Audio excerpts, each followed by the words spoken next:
I'm sorry, Janice. We have to let you go. But I don't understand.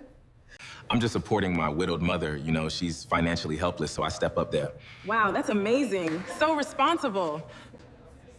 The financials are his responsibility. I assure you, my mother had nothing to do with this. No. You're lying. I heard everything. You won't get away with this. Don't underestimate me, Marcus. I won't. I'll fight back with everything I have. I was standing outside my son's conference room with a box of old tax records in my arms when I heard him laugh and say, "My mother's basically broke now. I handle everything for her." The people inside praised Marcus for being such a devoted son. I didn't open the door. I just stood there staring at the frosted glass, wondering how many people had heard that lie before me. Marcus had never paid my mortgage, my groceries, or a single utility bill. What he didn't know was that I had spent 40 years quietly building the kind of financial security he had never bothered to ask about. And within weeks, something would come up for sale that his struggling business desperately needed, something I could afford to buy. Before I tell you what happened next, let me know what you would have done if you heard your own child telling people a lie like that about you. If this story speaks to you, please like and subscribe and tell me in the comments where you're watching from and what time it is there. I always love knowing where these stories find you. I had never asked my son for a dime. For 3 years after Raymond died, I lived almost exactly the way I had when he was alive. Same house, same car, same habit of checking the grocery store circular on Wednesday mornings before deciding what I would cook for the week. The house was a modest 3-bedroom brick place on the north side of Columbus. Raymond and I had bought it when Marcus was still small enough to leave toy cars under the dining room table. We paid off the mortgage 6 years before Raymond died. There was nothing fashionable about the place, but every room held a piece of my life, and it belonged to me outright. My car was a 12-year-old Buick LaCrosse with a scratch near the passenger side wheel well. Marcus hated that car. "Mom, you need something newer," he told me at least twice a year. Why? Because that thing is ancient. It starts every morning. That isn't the point. It was always the point to me. Raymond and I had spent 41 years learning the difference between being able to buy something and needing to buy it. Apparently, Marcus had forgotten that lesson. I used coupons. I waited for sales. I cooked enough chicken on Sunday to make 2 or 3 meals from it. I still stitched loose buttons onto my blouses instead of throwing them away. None of that was because I was poor. It was because I remembered what it felt like to count every dollar. There had been years when Raymond and I genuinely struggled. Years when an unexpected car repair could ruin an entire month. So when our circumstances improved, we didn't suddenly become different people. I worked in accounting and financial management for more than 30 years. Most of them for a medical equipment distributor in Columbus. I wasn't glamorous. I didn't have a corner office overlooking Manhattan. But I understood numbers. Raymond understood patience. Together, those two things served us well. We contributed to our retirement accounts before we upgraded anything in the house. We bought index funds and left them alone. At one point, we owned 2 modest rental properties. Neither was impressive enough to photograph for a magazine, but both produced income for years before we eventually sold them. Raymond also carried life insurance. We planned because neither of us wanted the other one frightened about money after a death. Then one November morning, Raymond didn't wake up. 41 years of marriage ended between one heartbeat and the next. After the funeral, people kept telling me I should make changes. Travel, sell the house, buy something nice, live a little Bernadette. I understood what they meant. But grief had already changed enough. I didn't need a new kitchen or a luxury SUV to prove I was still alive. Marcus interpreted my choices differently. At first, he would ask questions. "You doing okay with everything, Mom?" "Yes." "Financially, too?" "Yes, Marcus." Eventually, he stopped asking. He started assuming. And because I never corrected every assumption, he apparently built an entire story around them. There was another reason Marcus didn't know exactly what I had. Raymond and I had made that decision deliberately. When Marcus was 27, one of his friends inherited a significant amount of money after losing his father. Within 3 years, most of it was gone. Marcus watched the whole thing happen. That night, Raymond said to me, "I don't ever want our boy planning his life around waiting for us to die." Neither did I. So we told Marcus we had enough for retirement. Nothing more. When he asked about inheritance, we kept the answer simple. Build your own life. Whatever is left someday will be a blessing, not a plan. For years, I believed he understood. And when Marcus decided to build Ramsey Commercial Design, I was proud of him. He had talent. He could walk into a dull office and immediately imagine how light furniture and space could change the way people felt inside it. What Marcus didn't have was enough startup capital. He went to a bank first. Then he came to Raymond and me. I can still remember him sitting at our kitchen table with a folder full of projections. "I need 80,000, he said. Raymond leaned back. For what Marcus explained everything. Equipment, software, insurance, deposits, payroll cushion. I spent almost 2 hours going through his numbers. Finally, I looked at Raymond. "It isn't foolish," I said. That was high praise coming from me. We agreed to lend Marcus the money from funds that were mine separately, and we documented the loan properly. I insisted on that. Family was family, money was money. For the first few years, Marcus made his payments. Then they became irregular. 8 months before I heard him outside that conference room, they stopped altogether. I never threatened him. I assumed the company needed breathing room. That was the part that hurt when I thought about what I'd heard. The man telling people he was supporting his broke mother still owed that mother tens of thousands of dollars. And I had never embarrassed him about it. Not once. The morning after I heard Marcus talking about me, I pulled the loan agreement from my filing cabinet. I sat at the dining room table with my coffee and went through the payment history. Old habits came back quickly. Dates, amounts, balances. 8 months, not one payment. Yet during those same 8 months, Marcus had talked about expanding his staff. Allison had posted photographs from a business awards dinner. Marcus had leased a new SUV that looked expensive enough to have its own mortgage. Something didn't fit. Still, I told myself not to jump to conclusions. Maybe the company had temporary expenses. Maybe Marcus was embarrassed. Maybe what I'd overheard had been a foolish attempt to impress a client. I wanted an explanation that would allow me to forgive him easily. Mothers are very good at searching for those. That afternoon, my phone rang. It was Vivian Carter. Vivian and I had been friends for nearly 25 years. She had spent most of her career in commercial lending, which meant she could smell financial nonsense from across a parking lot. We chatted about ordinary things for a few minutes. Then her voice changed. "Bernadette, can I ask you something personal?" "You usually do." She didn't laugh. That made me sit straighter. "Are you all right?" "I think so. I mean financially." I looked down at Marcus's loan agreement still sitting on my table. "Why are you asking me that?" That there was a long silence. "Vivian." I wasn't sure whether I should say anything. "Say what?" She exhaled. "I heard Marcus talking about you a few months ago." My fingers tightened around the phone. "Where?" "At the Franklin House fundraiser." I remembered the event. Marcus had attended with several clients. "What did he say?" Another pause. Then Vivian answered quietly. "He said things had gotten difficult for you after Raymond died. He made it sound like you had almost nothing left." I didn't speak. "And Bernadette," she continued. "He said he was taking care of you now." For a moment, all I could hear was the clock above my kitchen doorway. Tick, tick, tick. The conference room hadn't been the first time. Marcus hadn't made one careless remark. He had been telling this story for months, maybe longer. I looked around the kitchen. Raymond and I had paid for toward the filing cabinet, holding decades of statements Marcus had never seen. And for the first time, I wondered just how many people in Columbus believed my son was keeping his poor old mother afloat. Apparently, my poverty had become public knowledge.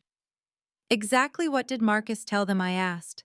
Vivian was quiet for so long that I could hear the faint sound of traffic through her phone. "Bernadette, I don't want to hurt you." "You won't, not by telling me the truth." She sighed. "He said things had been difficult since Raymond passed. That you hadn't planned well enough for retirement, and that he'd stepped in to cover your expenses." I closed my eyes. hadn't planned well enough. If Raymond had been sitting beside me, he would have laughed at the absurdity. Planning had practically been our second marriage. We planned vacations 18 months ahead. We planned retirement contributions before birthday gifts. Raymond once made a spreadsheet comparing 3 refrigerators because he refused to spend $900 without understanding exactly what those extra dollars bought him. And now our son was telling people we hadn't planned. What else? Vivian hesitated. He said you were proud and didn't like accepting help. That almost made me laugh. It was clever. By describing me as too proud to admit I needed help. Marcus had created a story I couldn't easily contradict. If I told someone I was financially fine, they could simply assume pride was speaking. People praised him, didn't they? I asked. Yes. There it was. That detail bothered me more than I wanted to admit. After Vivian and I hung up, I remained at the kitchen table. Then memories started returning. Small moments, comments I had dismissed. 6 months earlier, Allison had invited me to dinner at a steakhouse for Marcus's birthday. When the check arrived, I reached for my purse. Allison immediately placed her hand over the folder. No, Bernadette. Please. Let us. That's kind, but I can pay for my dinner. She gave me a sympathetic smile. You should save what little you have. At the time, I thought she'd simply chosen her words poorly. Now I heard them differently. Another memory surfaced. A woman from my church named Carol had approached me after Sunday service and quietly handed me a brochure. I thought you might find this useful. It was information about utility assistance for senior citizens with limited income. I thanked her because I didn't want to embarrass her. A few weeks later, another acquaintance asked whether I needed help with groceries. I had gone home thinking how kind everyone had become since Raymond died. Sitting there now, I realized they hadn't suddenly become kinder. They thought I was struggling because somebody had told them I was. I walked upstairs and stood in front of the photograph of Raymond on my dresser. You would know what to say, I whispered. Raymond had always been better at confrontation. Not cruel confrontation, clear confrontation. He believed resentment grew in the space where honest conversations should have happened. So I picked up my phone. Marcus answered on the 4th ring. Hey, Mom, everything okay? No. His tone changed. What happened? I spoke to Vivian Carter. Silence. That silence told me everything. She told me what you said at the Franklin House fundraiser. Another pause. Then Marcus sighed. Mom, seriously. That was not the response I expected. Not, what did she say? Not, there must be a misunderstanding. Certainly not, I'm sorry. Seriously, I repeated. Vivian should mind her own business. You made my business, her business, when you discussed my finances publicly. I didn't discuss your finances. You told people I had almost nothing left. I didn't say that exactly. She remembers it differently. Marcus exhaled sharply. Mom, I just simplified things. I gripped the edge of the kitchen counter. Simplified what my situation, your situation. People ask questions. What situation? You're retired. Dad's gone. I help out. No, Marcus, you don't. He went quiet. You do not pay my mortgage. I know. You do not pay my utilities. I never said I did. You do not buy my groceries, pay my insurance, or cover my property taxes. You haven't given me money for anything. You're making this way bigger than it is. And yet you told people you were taking care of me. It was a fundraiser, Mom. I was talking to clients. Nobody needs a detailed report of your finances. I felt something inside me harden. Then why were you discussing them at all? That stopped him. For a few seconds, neither of us spoke. Finally, Marcus said, people respect someone who takes care of his family. There it was. Not an apology. An explanation. And somehow the explanation hurt worse. So you needed me to be helpless, I said quietly, so you could look responsible. That isn't what I meant. It is exactly what you meant. Mom, come on. No, you come on, Marcus. Your father and I spent our lives teaching you not to build yourself up by making somebody else smaller. His voice sharpened. You're being dramatic. I almost hung up. Instead, I said the one thing I needed him to hear. Stop telling people I'm broke. Fine, I mean it. I said fine. And if anyone asks, you correct it. That produced another irritated sigh. Okay. There was no warmth when we ended the call. I stood in my kitchen staring at the dark screen. Part of me wanted to believe that was the end of it. Marcus had been insecure. He had exaggerated. I confronted him. He would stop. A painful family mistake, nothing more. For 2 days, I tried to convince myself of that. Then an email arrived. The sender was a woman named Denise, who worked in administration at Ramsey Commercial Design. I knew her casually from company Christmas parties. Her message was short: Bernadette, Marcus asked me to send you the insurance document you requested. I believe it's in the thread below. Best, Denise. I hadn't requested an insurance document. I assumed she had the wrong Bernadette. I was about to reply when something in the forwarded thread caught my eye. My name. The email was dated nearly 5 months earlier. It concerned a cash withdrawal Marcus had made from the business. I read the first paragraph, then the second. Then I went back and read them again. A business partner had apparently questioned why Marcus had taken a sizable distribution during a period when the company was supposed to be preserving cash. Marcus's response was right there. Unexpected family expenses. I've been helping my mother since my father passed.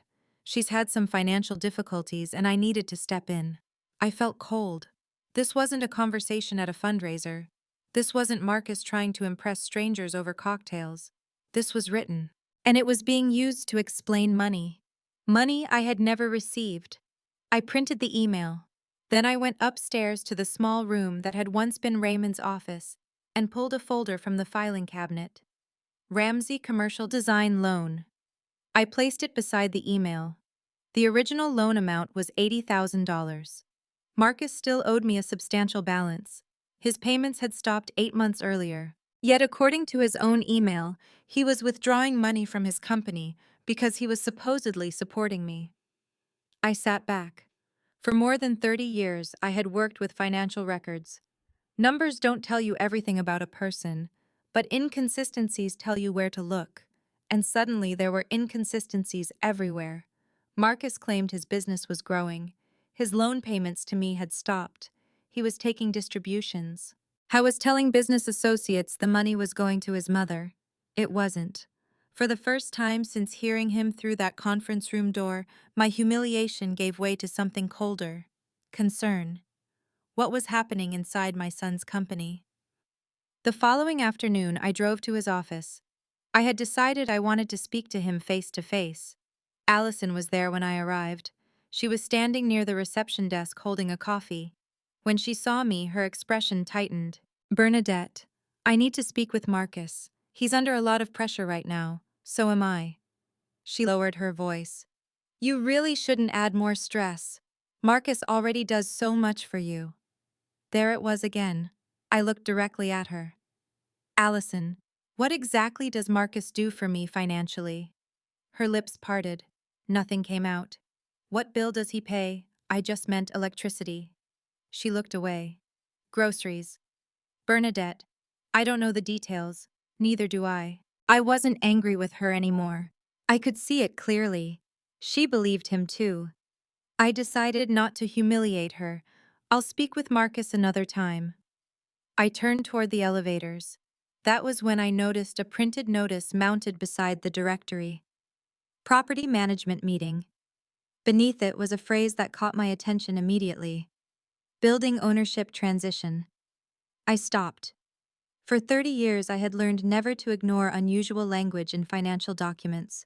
Ownership transition could mean several things. But in a commercial building, it often meant one. I stepped closer and read the notice again. Then I looked toward the elevator that would take me back to the lobby. For the first time that day, I wasn't thinking about Marcus's lies. I was thinking about the building around me, and wondering whether it was about to be sold.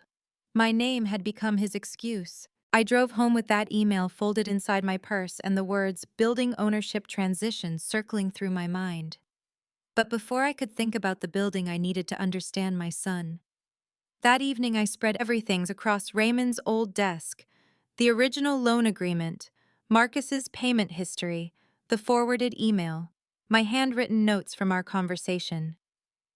30 years in accounting had taught me something simple: when emotions become confusing, put the facts on paper. The facts were ugly enough. 8 years earlier, I had loaned Marcus $80,000 to start Ramsey Commercial Design. For the first 3 years, he paid exactly as agreed. Then payments became inconsistent. Sometimes he paid 2 months at once. Sometimes he skipped a month and called me afterward. I never charged him penalties. After Raymond died, I became even more patient. Then 8 months ago, the payments stopped completely. Marcus never asked permission. He simply stopped. I opened my laptop and searched through old emails. There they were. Photos Marcus had sent me of his redesigned office, new conference tables, designer lighting, a renovated reception area. Then I remembered the SUV, a polished black luxury vehicle Marcus had proudly shown me 6 months earlier. Company lease, he'd said, patting the hood. I had smiled. Now I wondered why a company unable to repay an old loan was spending money to look successful. But appearances can deceive in both directions. Just because Marcus spent badly didn't mean his business was collapsing. I needed information, not assumptions. The following morning I called him. I came by yesterday, I said. Allison told me. I wanted to talk about the loan. A pause. Mom, I told you things are busy. Busy isn't a payment plan. I'll get caught up. When soon? That isn't a date. His irritation surfaced immediately. Why are you suddenly doing this? Because suddenly I knew he'd been using my name to explain where money went. But I didn't tell him that yet. 8 months is a long time, Marcus. I know what I owe you. Do you? Of course I do. Then send me a repayment schedule. He laughed once without humor. You're acting like a bank. No. A bank would have contacted you 7 months ago. Silence. I regretted the sharpness, but not the truth. I'll figure something out, he said. Marcus, is your company in trouble? No. The answer came too quickly. We're growing. Growth can cause cash flow problems. I know how my business works. I didn't say you didn't. You don't understand what it's like right now. That sentence stayed with me. Not because he was entirely wrong. I had never operated a commercial design company, but I had spent decades analyzing businesses. I understood cash flow. I understood debt. And I understood that people who were comfortable with their numbers usually didn't become angry when asked basic questions. Send me the schedule, I repeated. I have a meeting. He hung up. I sat there holding the phone. For years I had treated the loan as family first and money second. Marcus had apparently done the opposite. He treated it as money when he needed it, and family when repayment became inconvenient. Later that afternoon, Allison called. Bernadette, can we talk? Of course. I don't want to get between you and Marcus. That usually means someone is already between two people. I understand. He's under enormous pressure. So you've said. He has employees depending on him. Clients, payroll, rent. And I haven't asked him to neglect any of those.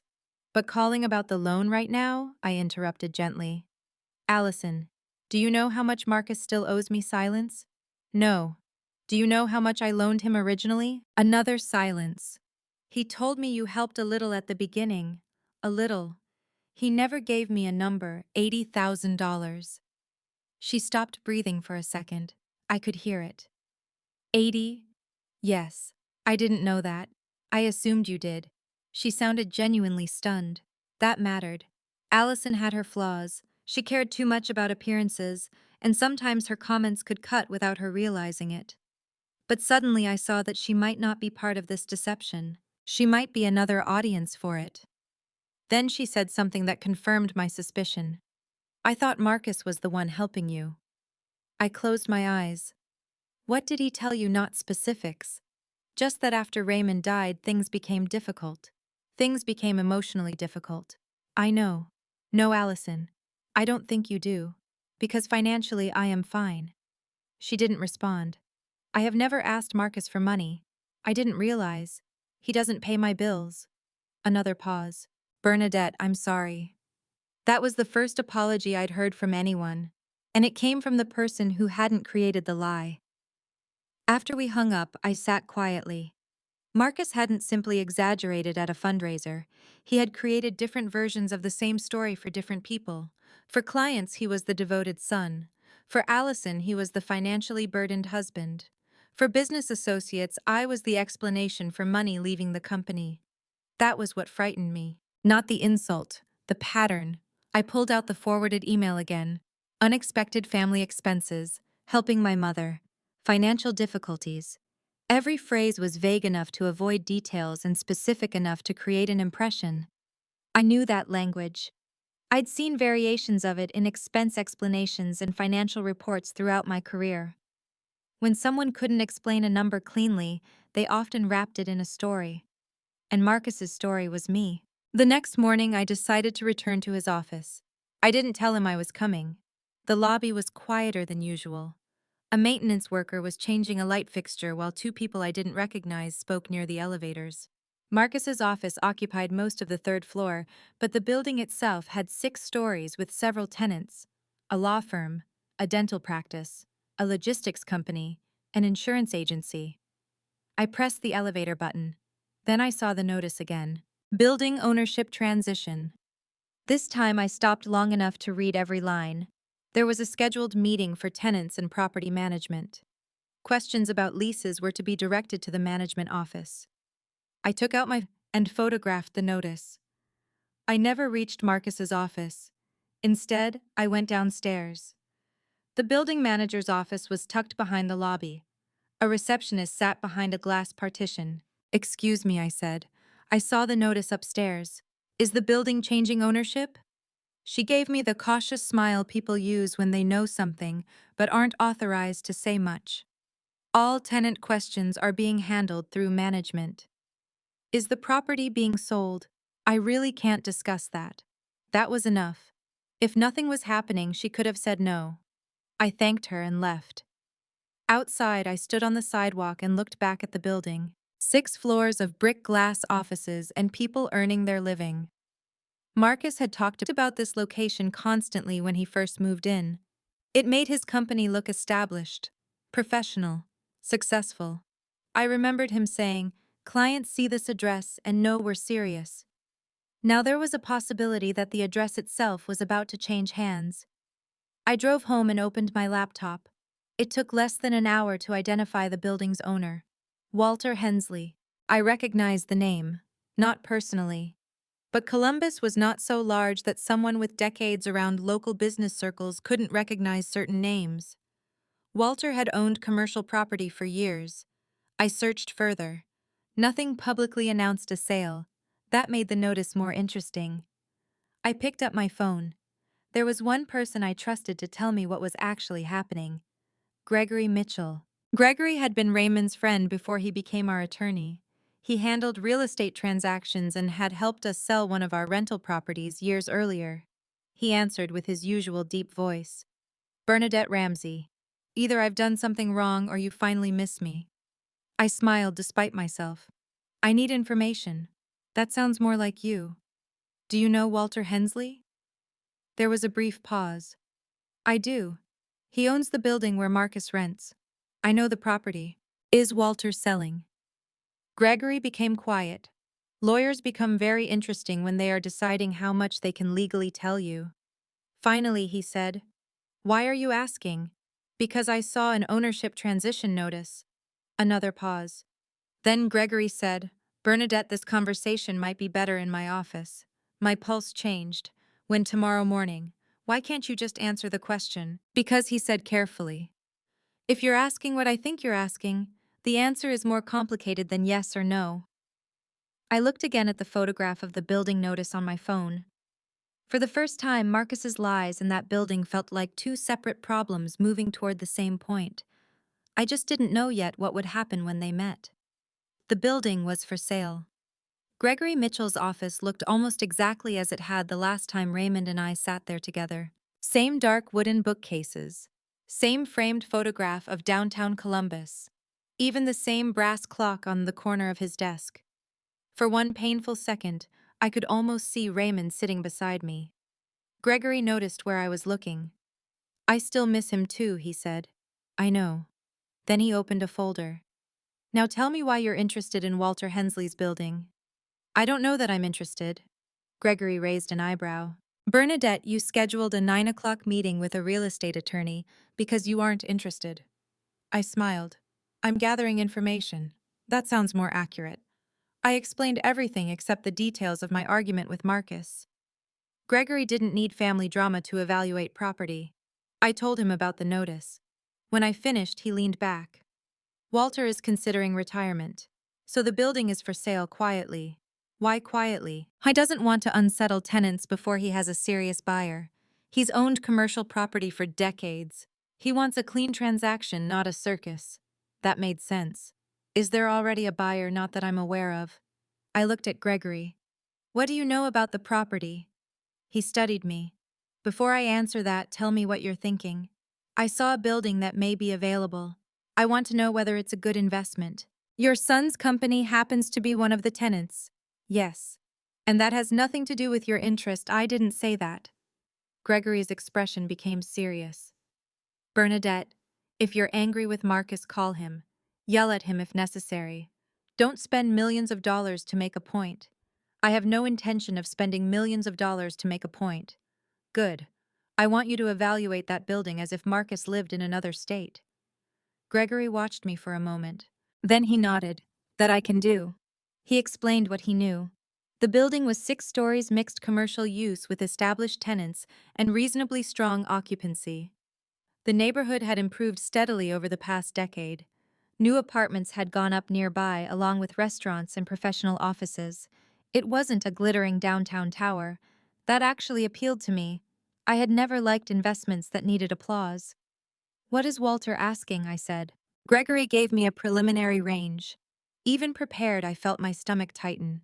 It was more money than I had ever considered spending on one asset. I could do it, I said slowly. Gregory stared at me. You could? Yes. How comfortably? Comfortably enough that I wouldn't have to sell the house or empty my retirement accounts. He leaned forward. I think you and I need to have a different conversation. I almost laughed. About what? About the fact that I apparently underestimated your balance sheet. You weren't my financial advisor. No, but Raymond never struck me as a man hiding a small empire. There is no empire, and there wasn't. Raymond and I had not discovered oil beneath the backyard. We had simply done boring things for a very long time. We funded retirement accounts. We bought index funds. We reinvested dividends. When Marcus was young, we purchased a duplex. Later, we bought a small single-family rental. Neither property made us rich overnight. They produced rent. Years passed. Mortgages declined. Property values rose. Eventually, we sold both. Raymond had life insurance because he believed love included preparing for the day one person had to continue without the other. I also had retirement accounts from decades of work. And there were investments Marcus knew almost nothing about. Not because I was hiding criminal treasure in Switzerland. Because my finances were none of his business. Gregory listened while I gave him enough numbers to understand my position. When I finished, he removed his glasses. Well, that sounded judgmental. That sounded impressed. I'll allow it. He smiled, then became serious again. You understand that owning commercial property is not the same as holding index funds.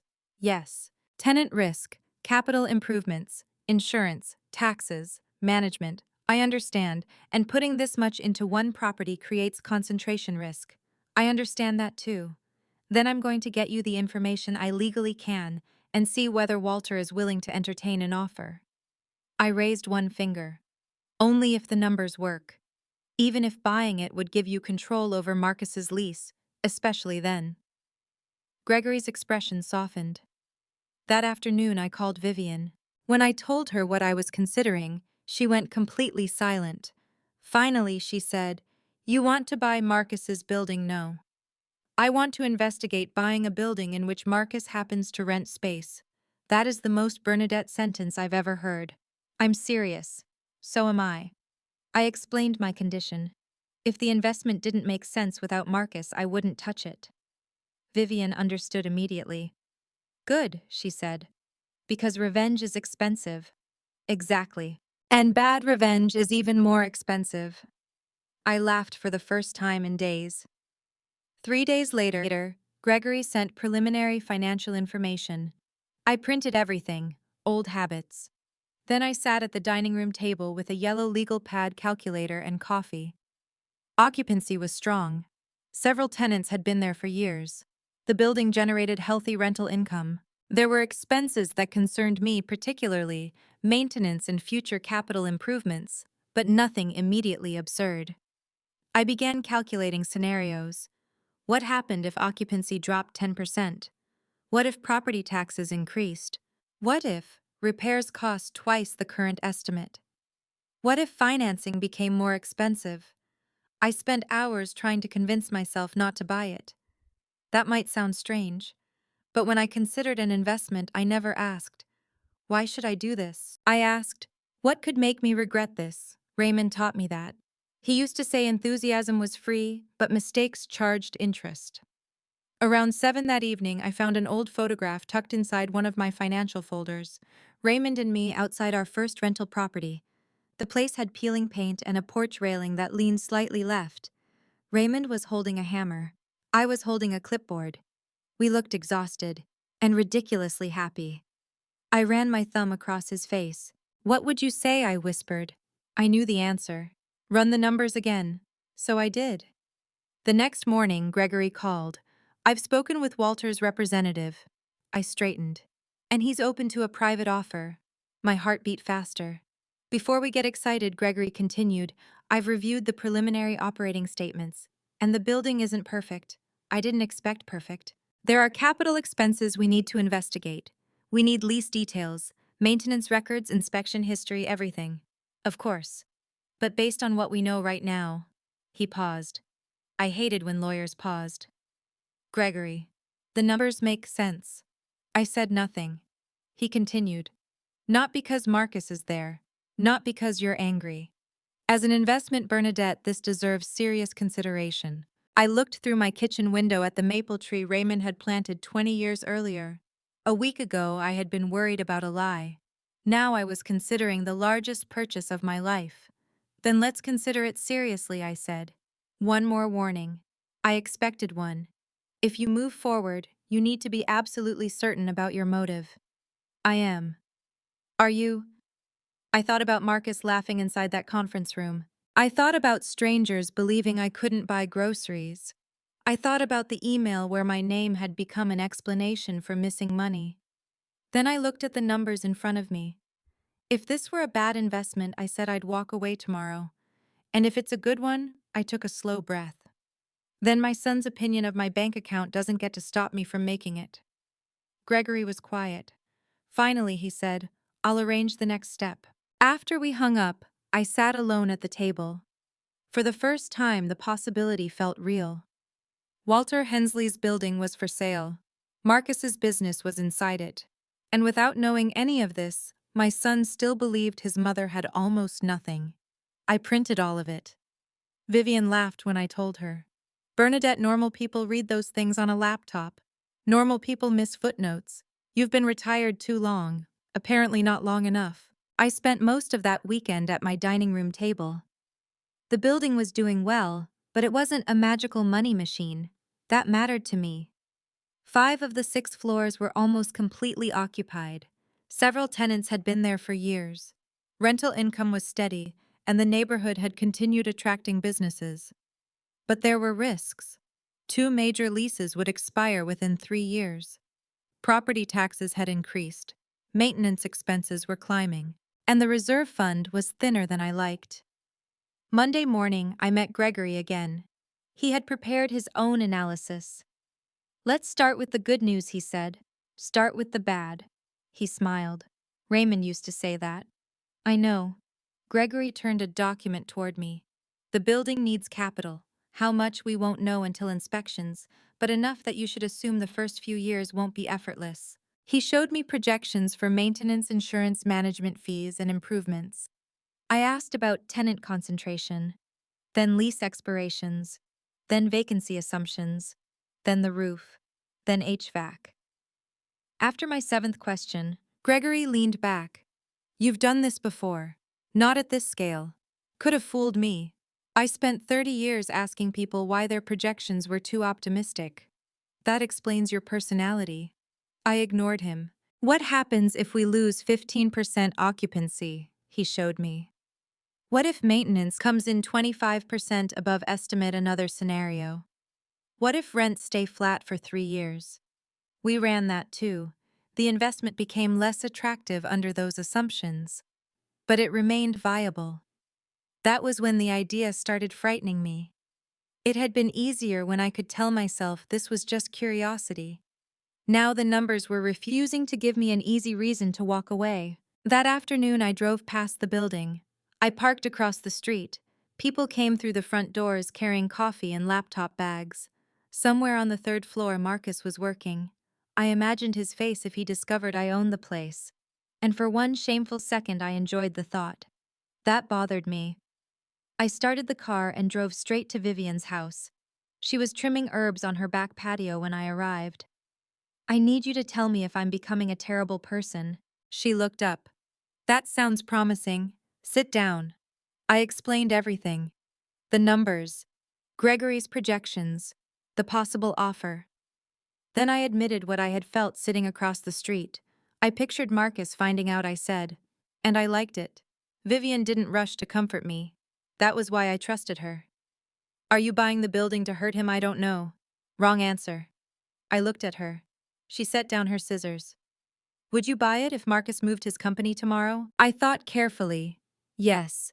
Would you buy it if Marcus apologized tonight? Another pause. If the price is right, yes. Would you buy it if nobody ever found out you owned it? That one took longer. Finally, I said yes. Vivian nodded. Then the investment isn't revenge. What about the satisfaction you're human? I looked down at my hands. Power changes people, so decide who you're going to be before you have it. That sentence stayed with me. When I got home, I took out a yellow legal pad. At the top, I wrote, "If I buy the building." Underneath, I wrote 3 rules. I will not evict Marcus because I am angry.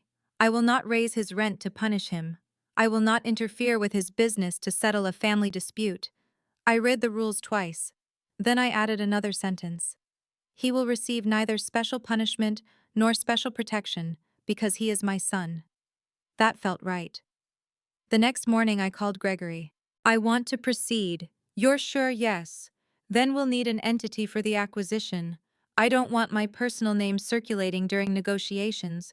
I assumed you wouldn't. We discussed forming an LLC. Gregory would communicate through the entity and handle negotiations without advertising my identity to the tenants. There was nothing deceptive about it. Commercial properties were purchased through entities every day. But privacy mattered, especially now. Gregory contacted Walter Hensley's representative. 3 days later, I received the initial response. Walter was willing to consider an offer. I sat at Raymond's old desk reading the message. This was no longer theoretical. I was preparing to make the largest financial commitment of my life. I wished Raymond were there so badly that it physically hurt. On the shelf beside me sat the old photograph of us outside our first rental property. I picked it up. You'd tell me I'm crazy, I whispered. Then I smiled. No, you'd ask about the cap rate first. I could almost hear his laugh. Gregory and I worked through the proposed terms: purchase price, due diligence, financing, inspection rights, closing timeline. I insisted on enough time to examine everything. Walter's side pushed for a faster transaction. I refused. If they don't want me looking carefully, I told Gregory I don't want the building. That's exactly what I told them. Negotiations continued. During all of this, Marcus called twice. Neither conversation lasted more than 5 minutes. He didn't mention our argument. He didn't mention the loan. And he certainly didn't apologize for telling people I was broke. He talked about ordinary things as though silence could erase what had happened. I let him. Not because I'd forgiven him, because I was beginning to understand that confronting Marcus before I understood the full picture would accomplish nothing. I needed facts about his company, about his lies, about the building. Most of all, I needed to know whether my son had made one series of foolish choices or whether dishonesty had become the way he operated. On Thursday afternoon, Gregory emailed the draft letter of intent. I printed it and placed it on my dining room table. My hand hovered over the signature line. Millions of dollars in potential obligations sat behind that little line. I thought about my rules. No revenge. No special treatment. No cruelty. If this transaction happened, I would be Marcus's landlord, but I would still be his mother. I picked up the pen. Before it touched the paper, my phone buzzed. A text message. Marcus. Mom, are you home tonight? A second message appeared. I need a favor. I stared at those words. Marcus hadn't asked me for anything significant since our confrontation. Then a third message arrived. It's about the business. Something tightened in my chest. I looked from the phone to the unsigned letter of intent. My son had told clients I was broke. He had told his wife he was supporting me. He had used my supposed financial troubles to explain money leaving his company. And now, while I sat at my dining room table preparing to make an offer on the building where that company operated, Marcus needed a favor. I typed one sentence. Come by at 7. Then I signed the letter. He asked his broke mother for money. Marcus arrived at 7:23. I noticed the time because I had been sitting at the kitchen table since 7, watching the minute hand move while pretending to read a magazine. When his headlights finally swept across my front window, I put the magazine aside. He came in without his usual confidence. No joke about my old Buick. No comment about the house being too quiet. He took off his coat and stood in the kitchen doorway. Sorry I'm late. Sit down. I had made coffee. Marcus declined it. That worried me more than anything. My son had never turned down coffee in his life. He sat across from me and rubbed his palms together. How are you? I asked. Fine. I waited. Marcus had inherited Raymond's habit of filling silence when he was nervous. After 10 seconds, it worked. The company has a temporary cash flow issue. Temporary. One of the most overworked words in business. How temporary? A few months. What happened? We had 2 clients delay payments. One project expanded faster than expected. Payroll hit at the wrong time. Payroll hits at the same time every month. He frowned. You know what I mean. I know what you're trying to say. Marcus leaned back. This is why I didn't want to get into all the details. You came here. I know. So tell me what you need. He looked at the table instead of me. 35,000. Even though I had expected money to be involved, the number surprised me. $35,000 I'd pay you back. You're already paying me back. His jaw tightened. I knew you were going to bring that up. You owe me money, Marcus. It would be strange not to bring it up while you're asking to borrow more. This is different. How the first loan was startup capital. This is short-term operating cash. I almost smiled. I was explaining loan categories to a woman who had spent 3 decades reviewing financial statements. Instead, I asked, how much cash does the company have? He blinked. Mom. How much? I don't have the exact number in front of me. You came asking me for $35,000 without knowing how much cash you have. Of course I know approximately. Accounts receivable. That's complicated. Monthly payroll.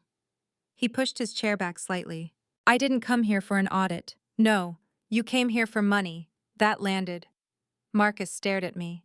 I kept my voice calm. Then I asked the question I'd been waiting to ask. Why do you need money from me? He frowned. What if you're financially supporting me? Why are you asking me for $35,000? The color changed in his face. Mom, I'm serious. You know what I meant. No, Marcus, I don't. He looked away. I continued. You've told people you're taking care of me. You told business associates you've had unexpected expenses because of me. So explain how the woman you're supposedly supporting is now expected to finance your company. It wasn't like that. Then what was it like? He rubbed his forehead. I exaggerated. That is a polite word for it. Fine, I shouldn't have said it. Why did you? Marcus stood and walked toward the counter. Clients like stability, responsibility.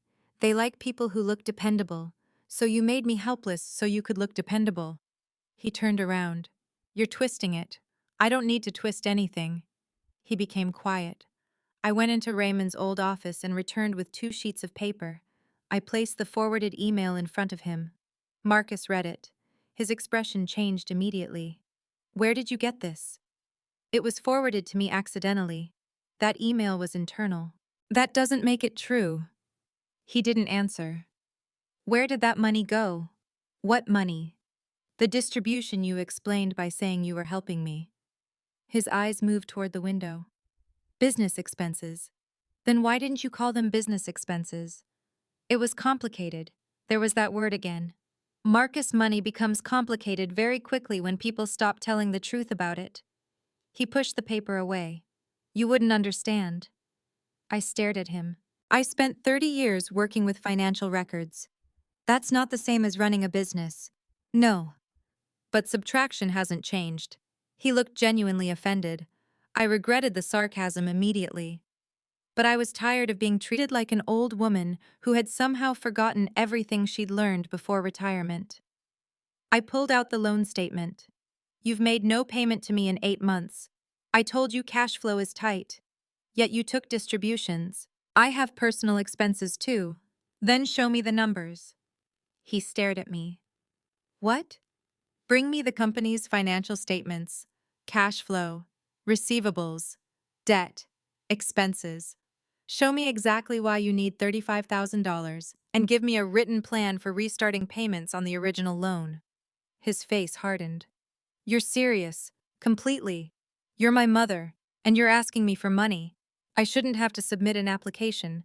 You don't. For the first time that evening, I felt completely certain.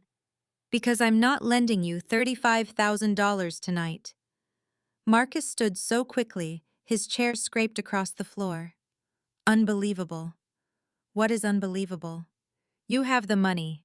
I let the silence sit between us. That sentence told me more than he realized. You've spent months telling people I don't have money. That isn't the point. It seems remarkably close to the point. He paced toward the doorway. You know what this is about: control. Control. You've always done this. You and Dad. Everything had conditions. Everything had to be responsible. We loaned you $80,000, and you made me sign paperwork. Because $80,000 is money, Marcus, even when your mother gives it to you. He shook his head. You're sitting on money you don't even use. There it was. Not gratitude. Entitlement. You don't know what I have. I know you have enough. Enough for what? To help your own son. I looked at him for a long moment. I did help my son. His expression flickered. I helped him start his company. Then when he stopped repaying me, I gave him 8 months without humiliating him. I didn't call his wife. I didn't contact his employees. I didn't embarrass him in front of clients. Marcus looked down. And while I was protecting your dignity, I continued, you were using mine as a business story. He grabbed his coat. Forget it. Bring me the records. I said forget it. If the business is sound, and this is truly temporary, the numbers will show that. You wouldn't understand what it takes to keep a real business alive. The words hit me harder than I expected. Maybe because they carried the same contempt I'd been hearing beneath everything else. Old, retired, irrelevant, broke. I didn't answer. Marcus opened the front door. Then he stopped. For 1 second I thought he might apologize. Instead, he said Dad would have helped me. That one hurt. I looked directly at him. Your father would have asked for the numbers first. Marcus left. The door closed. I stood alone in the hallway until his SUV disappeared down the street. Then I returned to the kitchen. The letter of intent was still on the table. My signature sat at the bottom. Beside it were the acquisition documents Gregory had sent. Marcus believed I didn't understand what it took to keep a real business alive. I believed I was too old to understand his pressure. He believed my money should be available when he needed it, even while he told everyone I had none. I touched the signed letter. Somewhere across Columbus stood the 6-story building that housed Ramsey Commercial Design. Marcus needed $35,000 just to solve a short-term cash problem, and I was quietly negotiating to buy the building around him. For the first time, I understood how dangerous that difference in power could become. That was why I made myself a promise. If the purchase went through, I would never use that building to destroy my son. But I would no longer use my money to protect him from the truth either. The deal almost collapsed. For the next 10 days, I barely thought about Marcus's request for $35,000. That sounds colder than it was. The truth was that I thought about my son constantly. I just refused to let those thoughts interfere with the building. Due diligence had begun, and Gregory made sure I received everything I requested: inspection reports, maintenance records, tenant leases, property tax history, insurance claims, utility expenses, capital improvement schedules. The more information I received, the less romantic the purchase became. That was a good thing. Buildings look impressive from the sidewalk. Financial statements show you what the sidewalk is hiding. The first serious problem arrived on a Tuesday morning. Gregory called before 9. "We have an HVAC issue. How bad, potentially expensive." I drove to his office. The inspection report was waiting on the conference table. Several major components in the building's heating and cooling system were approaching the end of their expected service life. They weren't failing yet, but replacement could no longer be treated as some distant possibility. I read the estimated range twice. "That needs to come off the value," I said. Gregory nodded. That was my thought. Then he showed me another issue. Maintenance expenses had risen more sharply than the preliminary record suggested. Nothing catastrophic, but enough small problems together could turn an attractive investment into a mediocre one. There was more. 3 tenants would have opportunities to renegotiate or leave within the next few years. One had already asked management about lease concessions. I leaned back. "The original price doesn't work anymore." "I agree." "Then we reduce the offer. Walter may walk." "Then he walks." Gregory studied me. "You're willing to lose the building?" "Of course. Even now, especially now." He knew what I meant. The more emotionally connected I became to the outcome, the more disciplined I needed to be. I wasn't going to overpay just because my son's company occupied the 3rd floor. Gregory sent the revised proposal. Walter rejected it. Not countered. Rejected. For almost 48 hours, I believed the deal was finished. And surprisingly, I felt relief before disappointment. That told me something important. I had not become obsessed. I could still walk away. Vivian came over Thursday afternoon with blueberry muffins and found me reorganizing a kitchen cabinet. "You're stress cleaning," she said. "I'm improving shelf efficiency. You're stress cleaning." I told her Walter had rejected the revised price. "So that's it, maybe." "And how do you feel?" "Annoyed. Not devastated, no." Vivian smiled. "Good." I looked at her. "Why is that good?" "Because it means you're still buying with your brain." I put a stack of bowls back into the cabinet. I was starting to wonder if part of me needed the purchase to prove something to Marcus. "Do you know?" The answer came easier now. "I don't need Marcus to know what I'm worth." Vivian's expression softened. "That's not what he needs to learn anyway." She was right. If Marcus's only lesson became, "My mother was secretly wealthy," then he would learn nothing. The problem wasn't that he had underestimated my net worth. The problem was that he'd treated me differently because he believed I had none. Friday morning, Gregory called. "Walter wants to talk." I stopped pouring coffee. He changed his mind. He's willing to negotiate. We spent the next 2 days working through numbers. I did not get everything I wanted. Neither did Walter. But the final proposed price reflected the upcoming capital expenses enough that I could justify proceeding. Gregory asked me one last time, "Are you comfortable?" "No," he laughed. That wasn't the answer I expected. I didn't say I thought it was a bad investment. I said I'm not comfortable. Fair distinction. Anyone comfortable spending this much money isn't paying attention. We agreed on the revised terms. The deal was alive again. While my attention had been on inspections and leases, something else had been happening. Marcus had learned the building was changing hands. He called me Sunday evening. Not to ask about money. Not to apologize. Just to talk. "You remember my building, the one where you work?" "Yeah. Apparently Hensley is selling." I stood at the kitchen sink looking out into the backyard.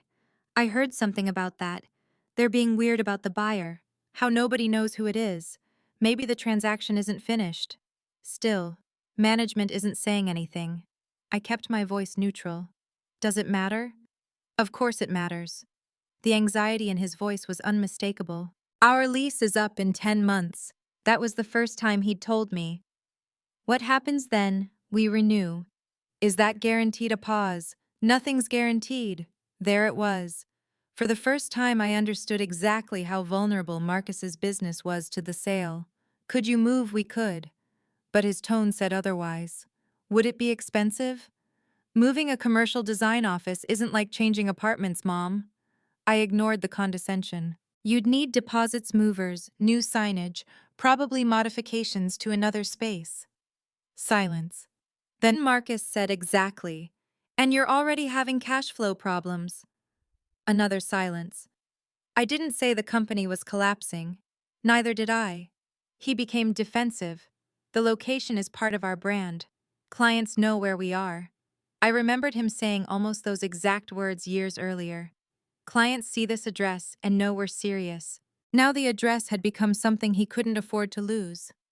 Do you know anything about the buyer? He asked. My heart gave one hard beat. No. Technically true. The buyer didn't exist yet. Not until closing. Marcus sighed. I've got relationships in the building. I'm not too worried.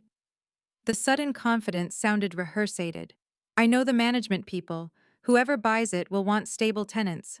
I hope so. We'll be fine. 2 days later, Vivian called.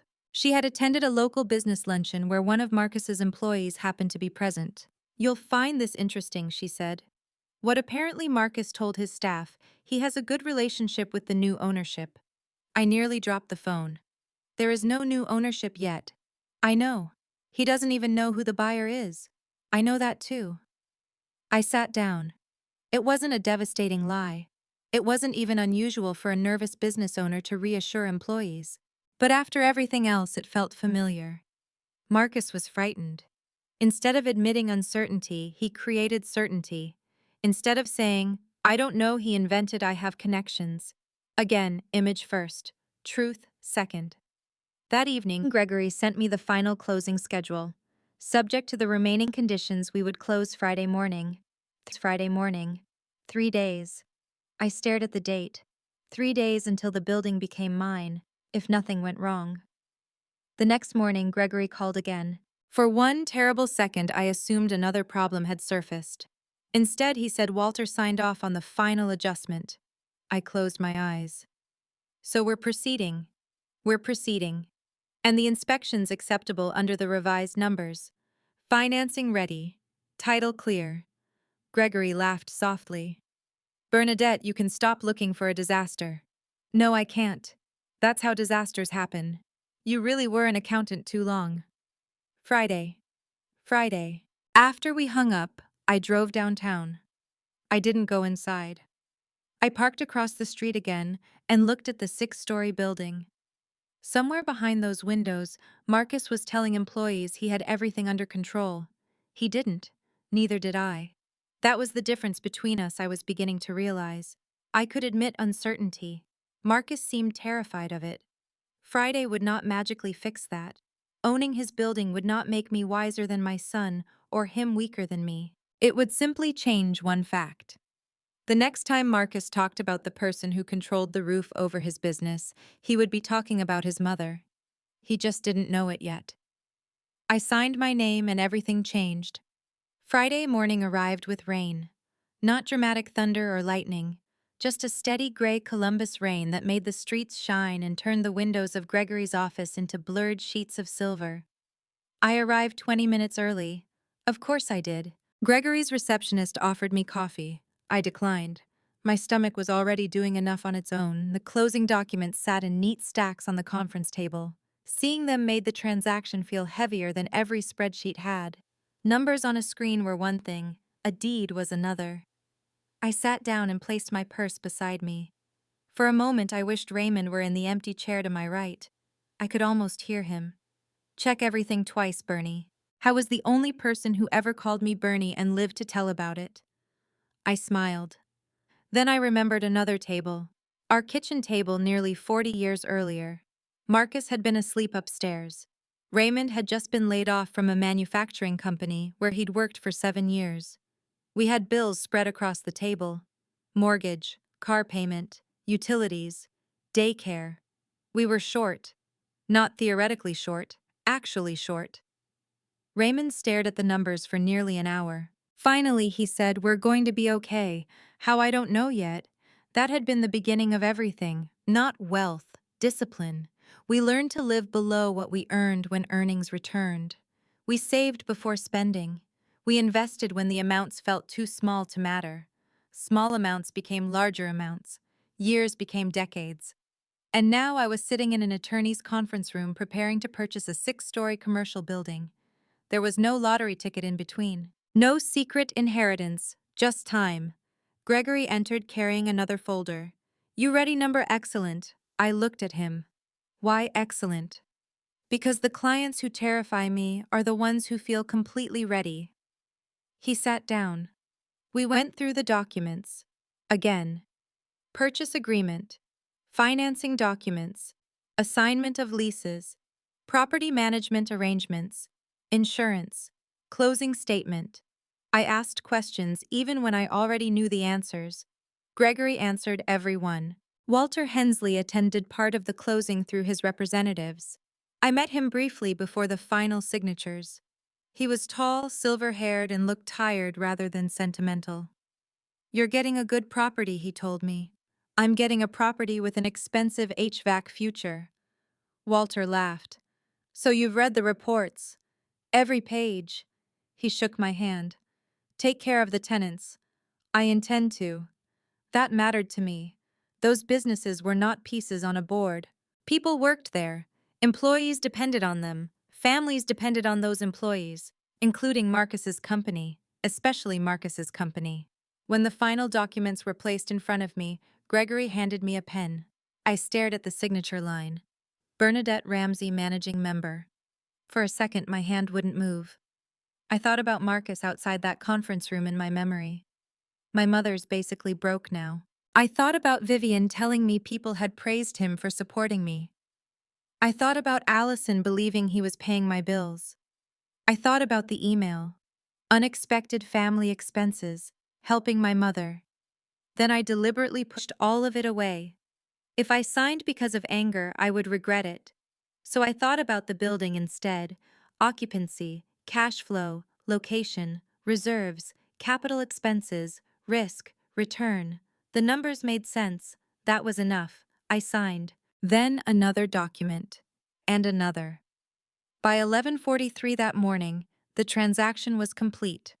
The LLC I controlled owned the building. There was no champagne, no applause, no triumphant music. Gregory shook my hand. "Congratulations." I looked down at the documents. "That's it. Were you expecting fireworks for this much money, maybe a small parade?" He laughed. Then his expression became serious. "We need to discuss Ramsey commercial design." I knew we would. "The same rules apply, which are no special punishment, no special protection." Gregory opened the tenant file. "Then you need to see this." He turned several pages toward me. Marcus's lease had 10 months remaining. I already knew that. What I didn't know was his payment history. There had been late payments. Not enough to trigger eviction under the previous ownership's handling, but enough to form a pattern.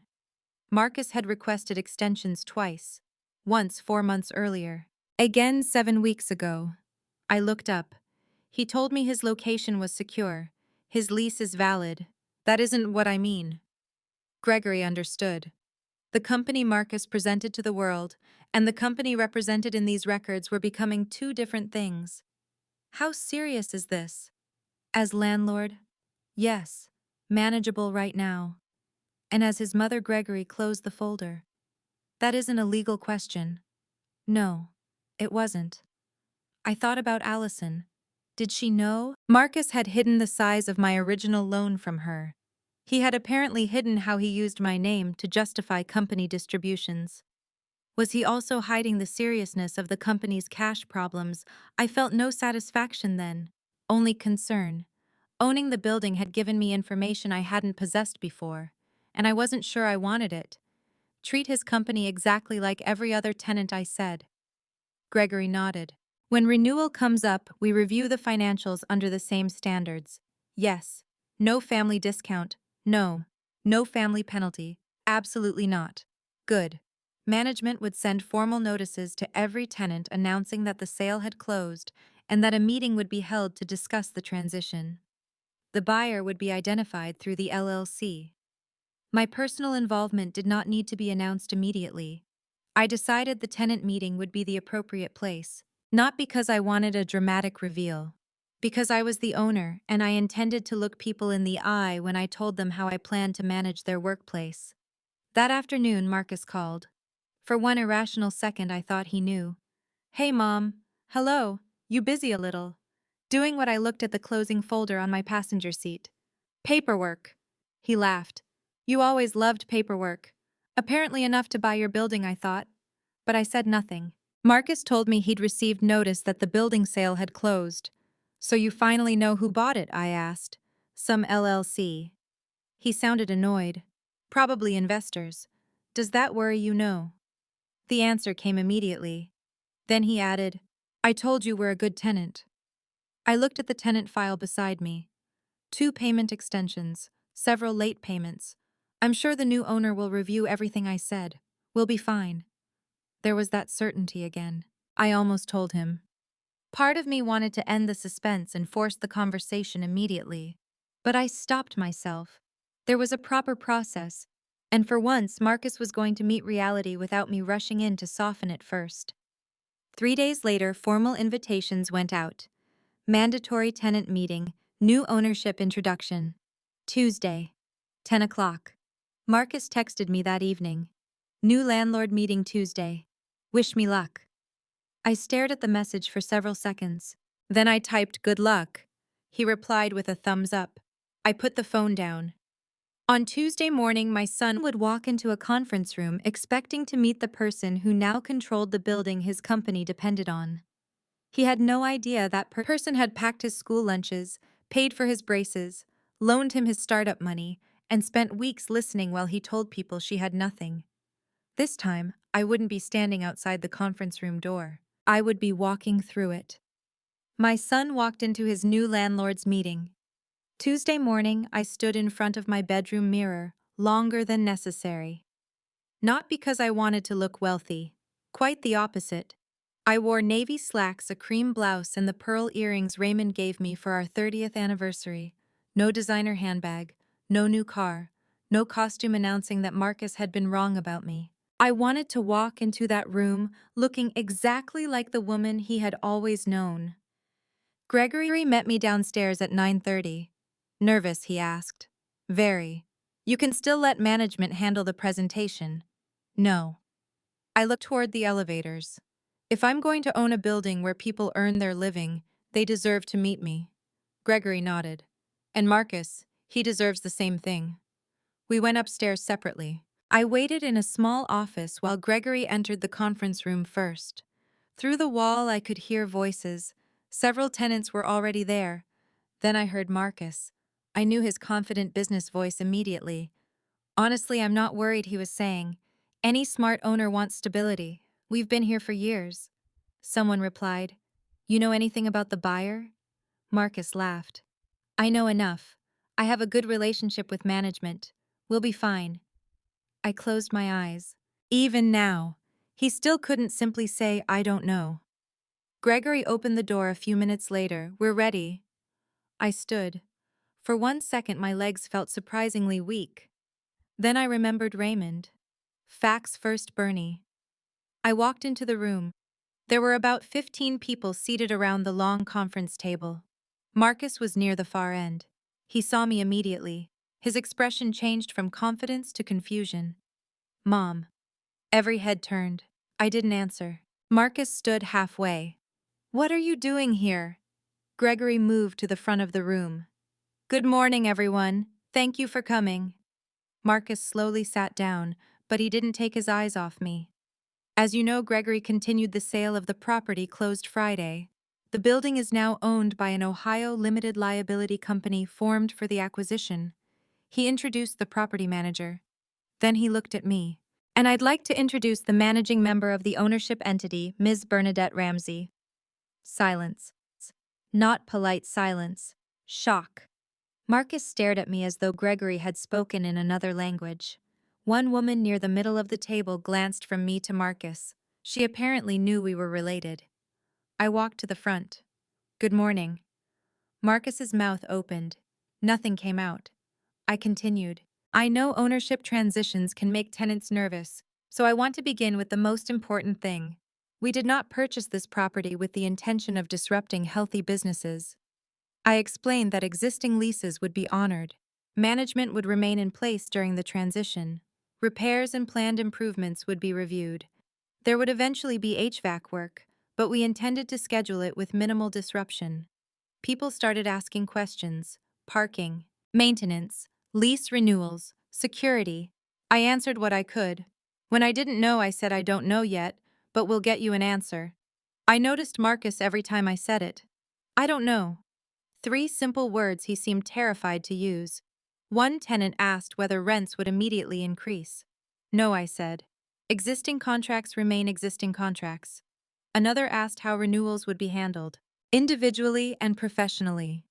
We want financially healthy tenants who value the property, and we intend to be reasonable landlords. I could feel Marcus watching me. I did not look at him. Not because I wanted to punish him. Because if I looked at my son, I might stop being the building owner and become the mother who remembered him at 6 years old, sleeping with a baseball glove beside his pillow. The meeting lasted 45 minutes. By the end, people looked calmer. Several shook my hand. Then something happened that made the moment more painful. A man from the logistics company smiled at Marcus. Guess you've got the best relationship with ownership after all. A few people laughed. Marcus didn't. Neither did I. He looked humiliated, and despite everything he'd done to me, I hated seeing it. When the room emptied, Marcus remained seated. Gregory quietly gathered his papers. I'll give you two some privacy. The door closed behind him. Marcus stood. How? That was the first word. How what? How did you buy this building the usual way?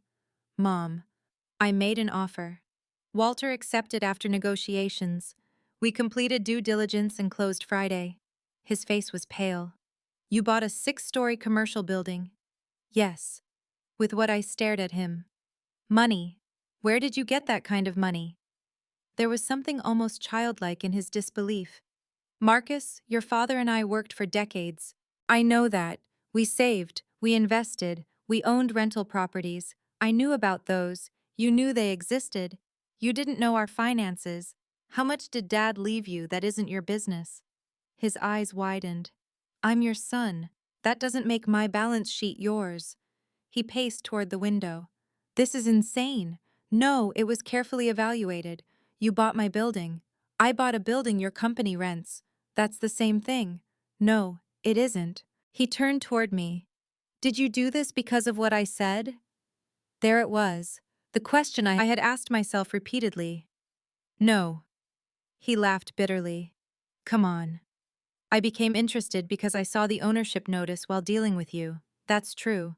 But Gregory evaluated the property. I evaluated it. I negotiated the price after inspections. If the numbers had been bad, I would have walked away. Marcus stared at me. You expect me to believe this has nothing to do with me? I expect you to understand that not everything I do is about you. That silenced him. His eyes dropped to the table. Then he asked, what happens to my lease? The same thing that happens to every tenant's lease. You know we're up for renewal. Yes. His head snapped up. How I reviewed the tenant files after closing. Fear appeared in his face. Not anger. Fear. You saw our payment history. Yes. Marcus looked away. I let the silence sit. I could have mentioned the late payments, the extensions, the $35,000. I didn't. Not there, not yet. This isn't the place for that conversation, I said. He nodded slowly. Then he looked at me differently. Not like his mother. Like a stranger he was trying to calculate. How much money do you actually have? That question broke something in me. After everything he'd learned that morning, Marcus still thought the revelation was about a number. I stepped closer. That's still the wrong question. He frowned. What does that mean? It means you should be asking why you thought I deserved less respect when you believed I had nothing. His face changed. I picked up my purse. Mom. No. Think about it. I walked toward the door. Behind me, Marcus said, "Are you going to kick me out?" I stopped. There it was. The fear beneath everything. I turned around. No. Relief flashed across his face too quickly. But don't misunderstand me. I won't punish you because you're my son. I paused. And I won't protect you because you're my son either. His relief disappeared. Your company will be evaluated exactly like everyone else's. I opened this door. Gregory was waiting in the hallway. We walked toward the elevators. My hands were trembling. Gregory noticed. You handled that well. I don't feel like I did. How do you feel? I looked back at the closed conference room door. Sad. Not victorious. Not powerful. Sad. Because my son had just discovered his supposedly broke mother owned the building his business depended on. And somehow, even after that revelation, the first thing he wanted to know was how much I was worth. He still had not understood what he'd actually lost. It wasn't control of his lease. It was my trust. Then his wife learned the truth. Allison called me at 8:14 the next morning. I knew it was her before I picked up. Marcus had probably gone home from the tenant meeting with enough shock and anger to fill every room in their house. I answered. Good morning, Allison. Did you really buy Marcus's building? Not the building. Marcus's building. That distinction told me where the conversation was starting. I bought the building where his company rents space. Why? Because it was for sale. Bernadette, please. Her voice was tight. You expect me to believe this is a coincidence? No. Seeing the ownership notice is how I learned about the opportunity. But I bought it because the numbers made sense. After everything happening between you and Marcus, yes. She went quiet. Then she said, he thinks you're trying to humiliate him. I could have humiliated him without spending millions of dollars. That stopped her. I didn't tell anyone at yesterday's meeting what Marcus said about me. I didn't mention the money he owes me. I didn't mention that he asked me for another $35,000. What the word came out sharply. I closed my eyes. You didn't know. Marcus asked you for $35,000. Yes. When last week? He told me he had a financing option. I sat down. Allison, I think we need to talk in person. She arrived that afternoon. Unlike Marcus, she was early. She walked into my kitchen carrying tension like an extra coat. I don't want coffee, she said before I offered. All right. She sat across from me. Tell me what's going on. I went to Raymond's old office and returned with the original loan agreement. I placed it in front of her, read the first page. Her eyes moved down the document, then stopped. $80,000. Yes, you gave Marcus $80,000. I loaned it to him when he started Ramsey Commercial Design.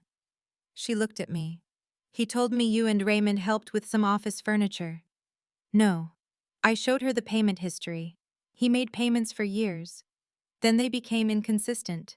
8 months ago they stopped. Allison looked pale. How much does he still owe? I pointed to the balance. She whispered, Oh my God. I felt sorry for her. That surprised me. For weeks I'd remembered every patronizing smile she'd given me. Save what little you have. Now I understood she had been operating inside the same fiction. Allison, I'm not showing you this to turn you against your husband. Then why? Because you came here believing I bought that building to punish him. You need to understand the context. I showed her the forwarded email. She read it. Then again, her fingers tightened around the paper. He said this money was for you. No. Maybe there were other expenses. There weren't. She shook her head slowly. He told me the withdrawals were because you needed help after Raymond died. I didn't say anything. He said your retirement income wasn't covering everything. My retirement income covers everything. He said your house needed repairs. I paid for those myself. He told me he'd been helping with your property taxes. I stared at her. That was new. He has never paid $1 of my property taxes. Allison covered her mouth. For several seconds neither of us spoke. Then she whispered, He made me feel sorry for you. The sentence cut deeper than I expected. Not because pity is always cruel. Sometimes pity comes from love. But I had spent decades building a stable life with Raymond. After losing him, I had worked hard to remain independent. Marcus had turned that independence into a tragedy people whispered about. I don't need anyone to feel sorry for me, I said. I know that now. Allison looked down. I'm ashamed. You believed your husband. I repeated things. To whom my sister, my mother, friends. She closed her eyes. I thought I was protecting your dignity by not asking you directly. There was the cruel genius of Marcus's story again. Everyone thought silence was kindness. So did Vivian, I said. Allison pushed the papers away. Where did the money actually go? I don't know all of it. I might. She looked sick as she said it. Over the next half hour, the picture became clearer. Marcus had leased the luxury SUV because he said clients expected a certain image. He joined an expensive private business club to network. He renovated the office reception area before the previous improvements were even outdated. He entertained clients at restaurants that made my grocery budget look like pocket change. Then he'd expanded, too quickly. He hired 4 people after landing that hospital project, Allison said. I told him to wait. What happened? The project got delayed. There it was. Revenue delayed, expenses already committed, cash squeezed. And instead of shrinking expenses, I asked. He kept saying the next contract would fix everything. I recognized the pattern. Not fraud. Not a secret second family. Something more ordinary, and in some ways sadder. Ego. Marcus had built a version of success that cost too much to maintain. Once cracks appeared, he'd spent more money hiding them. And when people questioned where money was going, he found an explanation. Me. Allison stared toward my kitchen window. I thought we were doing well. Did Marcus show you the business statements? No. Did you ask? He'd say I wouldn't understand.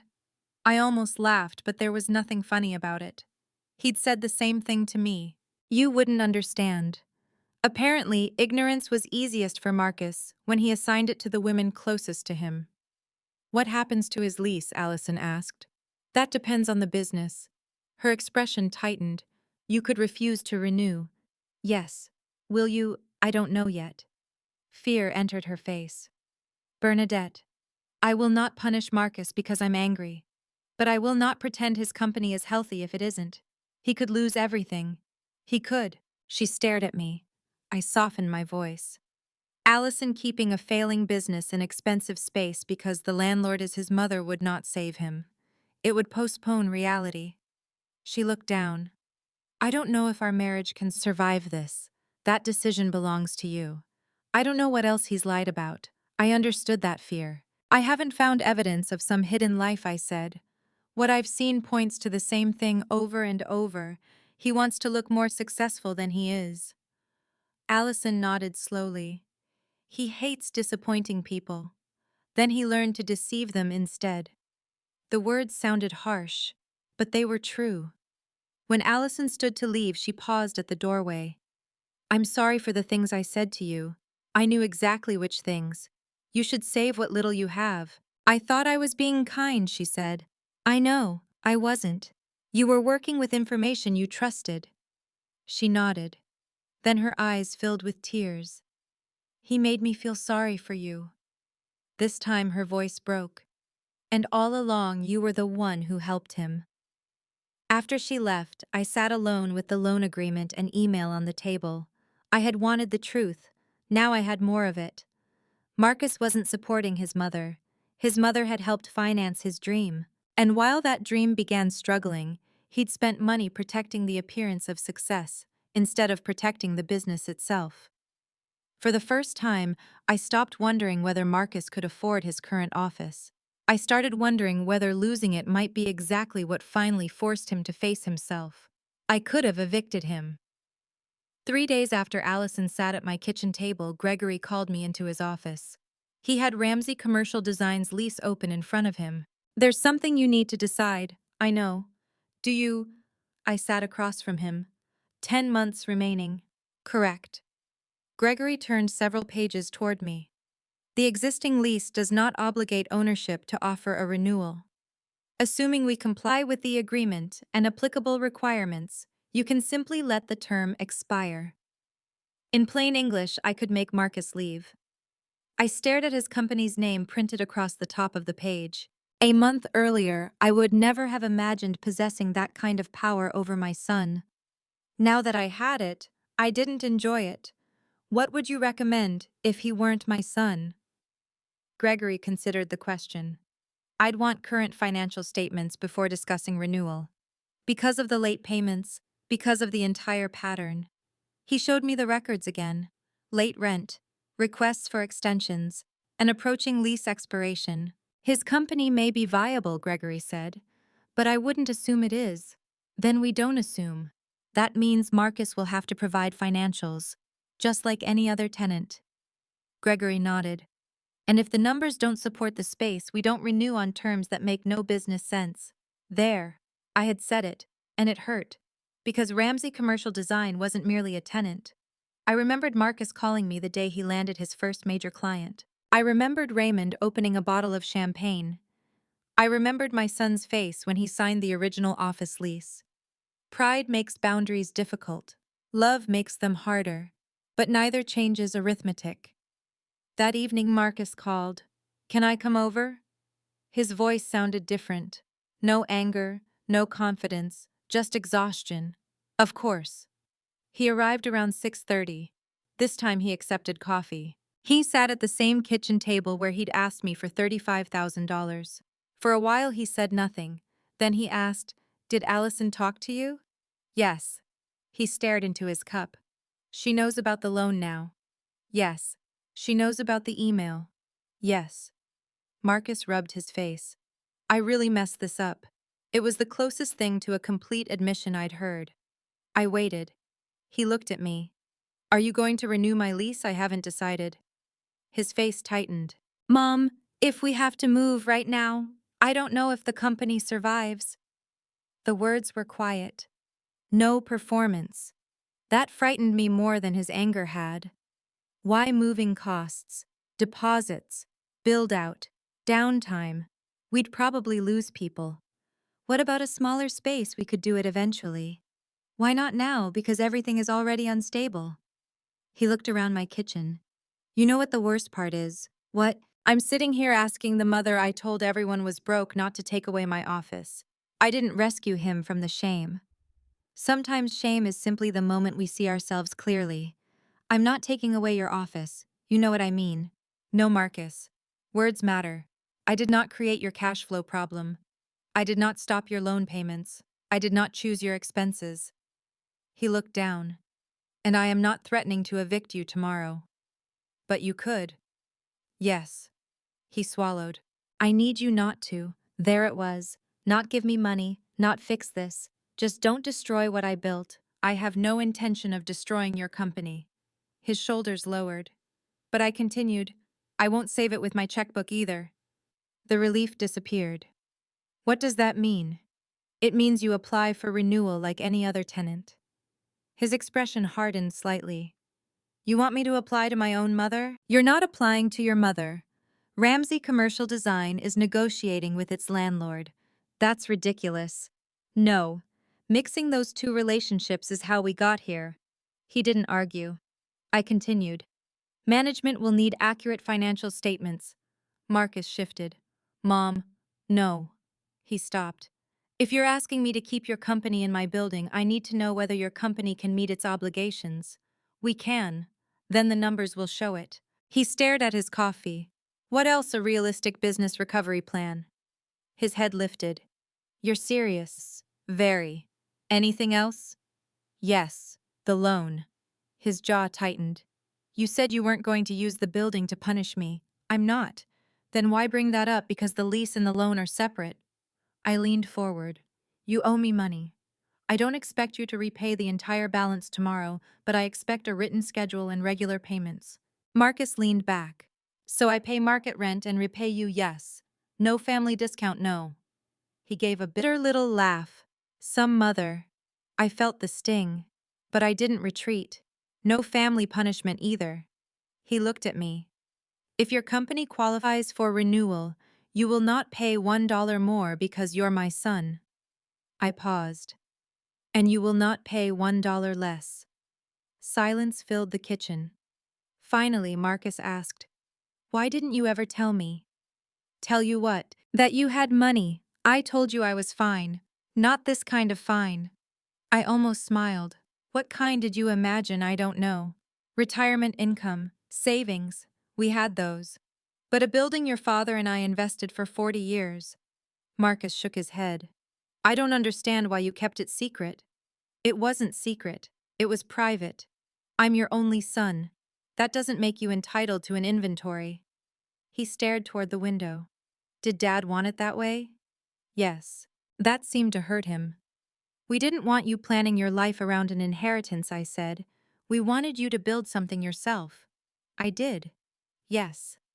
Then I added gently, and somewhere along the way, you became more interested in looking successful than being stable. Marcus closed his eyes. After a moment, he asked, if you'd told me what you had, maybe I wouldn't have worried so much. About what? About succeeding. That answer surprised me. Then I understood. You thought success was the only way to matter. He didn't answer. I remembered his question after the tenant meeting. How much money do you actually have? Marcus, do you know why I didn't correct every assumption you made about me? He looked at me. Because you wanted privacy. That was part of it. I took a breath. But after a while, I began seeing something I didn't like. What? The way you treated me when you thought I had nothing. His face changed. I never treated you badly. You told people I was helpless so they would admire you. He looked away. You used me to explain your financial decisions. I know. You dismissed what I knew. You told me I couldn't understand a real business. He lowered his head. Then he whispered, so this was some kind of test, no? I shook my head. I never designed a test for you. Then what are you saying? I looked at the man who had once been the little boy, sitting at this same table doing multiplication homework. I'm saying money revealed something neither of us wanted to see. He remained silent. Then came the question he'd been asking in different forms for weeks. Why didn't you just tell me the truth? I reached across the table but stopped before touching his hand. Because I wanted to know who you were when you thought I had none. Marcus froze. The sentence seemed to land somewhere deeper than anger. His eyes filled though he looked away before the tears could fall.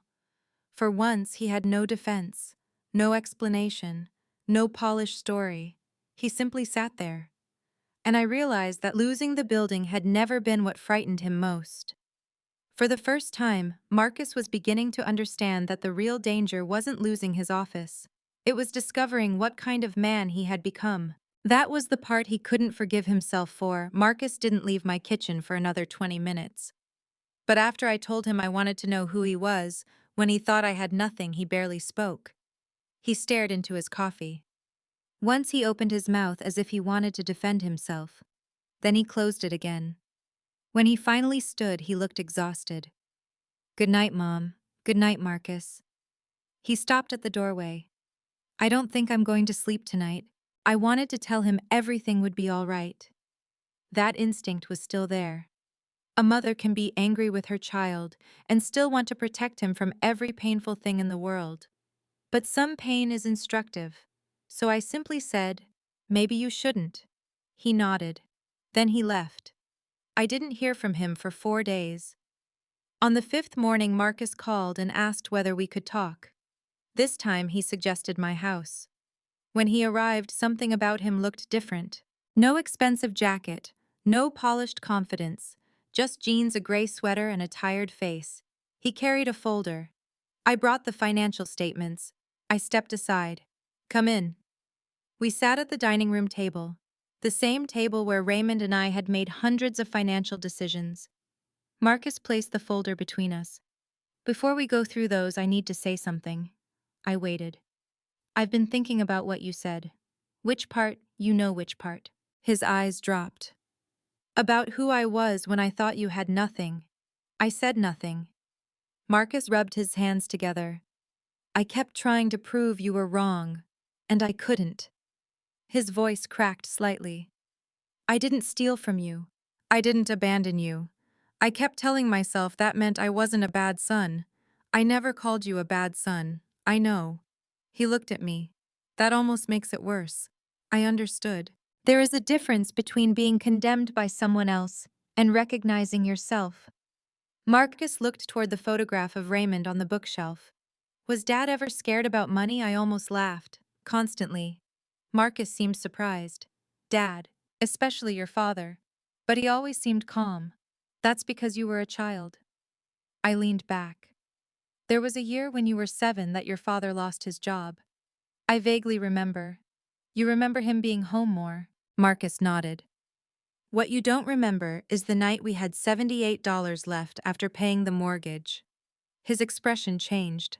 We were that broke for a while. I hadn't used that word in years. Broke. It sounded different when it described reality instead of humiliation. Raymond sat right where you're sitting, I continued. He told me he felt like he'd failed us. What did you say? I told him losing a paycheck didn't erase 20 years of being a good man. Marcus stared at me. We cut everything we could. I picked up extra work. Your father took temporary jobs until he found something permanent. I smiled faintly. He hated one of them. Warehouse inventory at night. I never knew that. You weren't supposed to carry our fear. Marcus looked down. Did you ever think less of him? Never. Even when you were paying more of the bills, Marcus, marriage isn't a scoreboard. I paused. And money isn't a measurement of human worth. The words sat between us. I could see him connecting them to himself. I think I made it one, he said. Yes. He didn't argue. That mattered. Marcus opened the folder but didn't touch the papers. When the company started doing well, people treated me differently. How they listened. His voice became quieter. Clients invited me places. People asked my opinion. Allison was proud of me. Employees depended on me. And you liked that. I loved it. There was no point pretending otherwise. Then we had a bad quarter.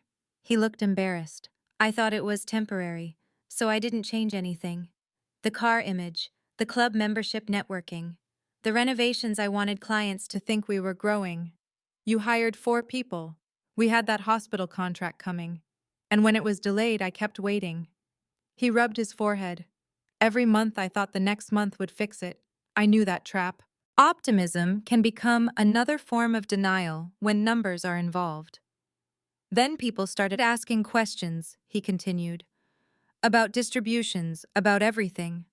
He swallowed. I needed explanations. So you used me. Marcus closed his eyes. Yes. It was the first time he'd said it plainly. Why me? He took a long breath. Because people liked the story. I already knew. But I needed him to say it. What story? The successful son taking care of his widowed mother. His voice became almost a whisper. People told me I was a good man. There it was. Not money. Praise. Marcus had purchased admiration with my dignity. I liked hearing it, he admitted. I liked being the guy who had built a company and still took care of his mother. But you weren't taking care of me. I know. So you needed me to be weak. Tears filled his eyes. Yes. I looked away for a moment. That admission hurt more than his excuses had. But it was also the first honest thing we could build on.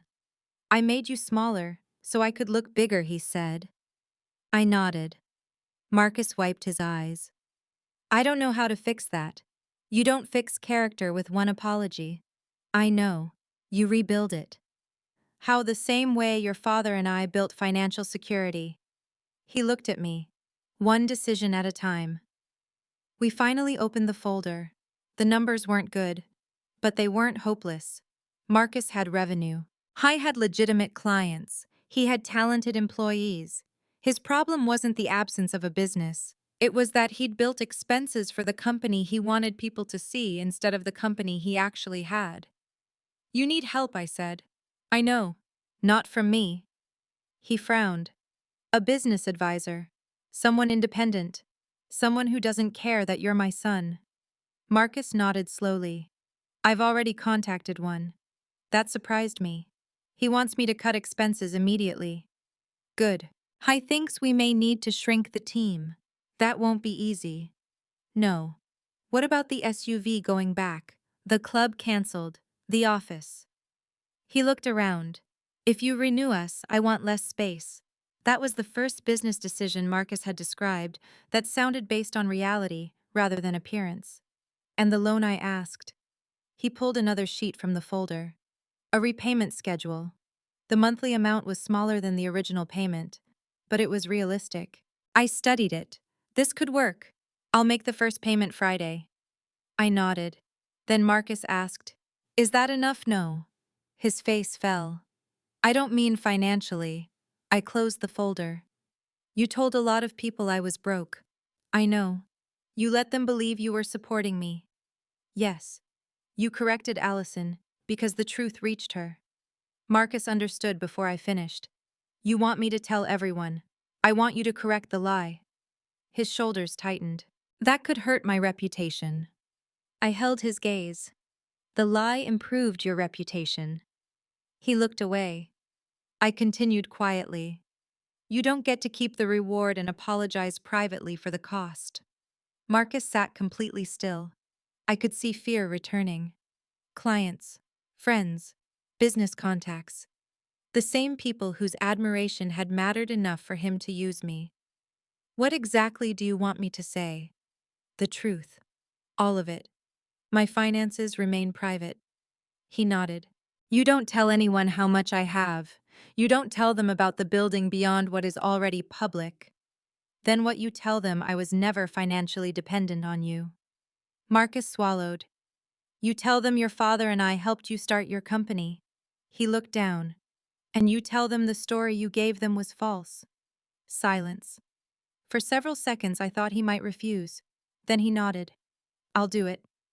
When there's a networking event next Thursday. I remembered the organization. Marcus had spoken at several of their events before. He looked terrified. Good. Not because I wanted him humiliated, because courage means very little when truth costs nothing. Marcus stood to leave. At the front door he turned toward me. Mom. Yes, I am sorry. This time there was no explanation after it. No but. No justification. Just 4 words. I believe you, I said. His eyes filled again. But being sorry is the beginning. I know. He nodded. Then he left. The following Friday morning, my phone notified me of a deposit. Marcus's first repayment in 8 months. It wasn't a large amount, but I stared at it for a long time. Money had never been the real debt between us. The harder payment would come the following Thursday. Marcus Ramsey would stand in front of some of the same people who had praised him for taking care of his supposedly broke mother. And this time I had asked him to do something much harder than write a check. Tell them who had really needed saving. He stood in the same room and corrected the lie. Thursday arrived before either Marcus or I was ready for it. The networking event was being held at the Franklin House, the same place where Vivian had first heard Marcus tell people he was supporting his struggling mother. There was a certain justice in that. Not revenge. Justice. Marcus called me that morning. Are you coming tonight? No. He sounded surprised. Why not? Because this isn't my confession. Silence. I thought you'd want to hear me do it. I want you to do it whether I'm there or not. That distinction mattered. If Marcus only told the truth because I was standing in the room watching him, then he was still performing. Just for a different audience. You're sure? He asked. Yes. What if people think I'm a terrible person? I almost smiled. You spent a lot of energy controlling what people think of you. Maybe tonight you can stop. He didn't answer immediately. Finally, he said, okay. Around 7 that evening, I was at home making vegetable soup. It felt absurdly ordinary. My son was somewhere across Columbus preparing to dismantle a lie that had helped build his reputation, and I was chopping carrots. At 7:42, Vivian called. You're not here. No. Why? Because Marcus needs to do this without his mother supervising him. Vivian lowered her voice. He looks terrified. Good. Bernadette. I don't mean I want him to suffer. I put down the knife. I mean telling the truth should cost him something. Otherwise, he won't understand what the lie cost everyone else. Vivian was quiet. I'll call you later. Don't give me a play-by-play. She laughed softly. I know. But I couldn't concentrate after we hung up. I turned off the stove and sat at the kitchen table. 8 o'clock, 8:15, 8:30. At 8:46 my phone buzzed. A message from Marcus. I did it. That was all. I stared at those 3 words. I didn't call. I waited. Marcus needed to decide whether he wanted to tell me what happened. At 9:20 my doorbell rang. When I opened the door, he was standing there in a dark suit without a tie. He looked exhausted. "Can I come in?" "Of course." He walked straight to the kitchen. "Coffee, please." That alone told me the evening had been difficult. I poured 2 cups. Marcus wrapped both hands around his. "I almost didn't do it." "But you did." "Yes." "What happened?" He stared into the coffee. "They gave me 5 minutes to talk about the company." That made sense. Marcus had been part of the organization for years. I had prepared this whole explanation. What kind of explanation? One that made me sound less bad. I raised an eyebrow. "At least you're honest about it. I had excuses about business pressure and grief after Dad died." He shook his head. "Then I heard you in my head." "That sounds unfortunate." Marcus almost smiled. "Tell the truth to the same people you lied to." His smile disappeared. So I threw the speech away. He told me what he had said. Not every detail. He hadn't revealed my net worth. He hadn't mentioned the purchase price of the building.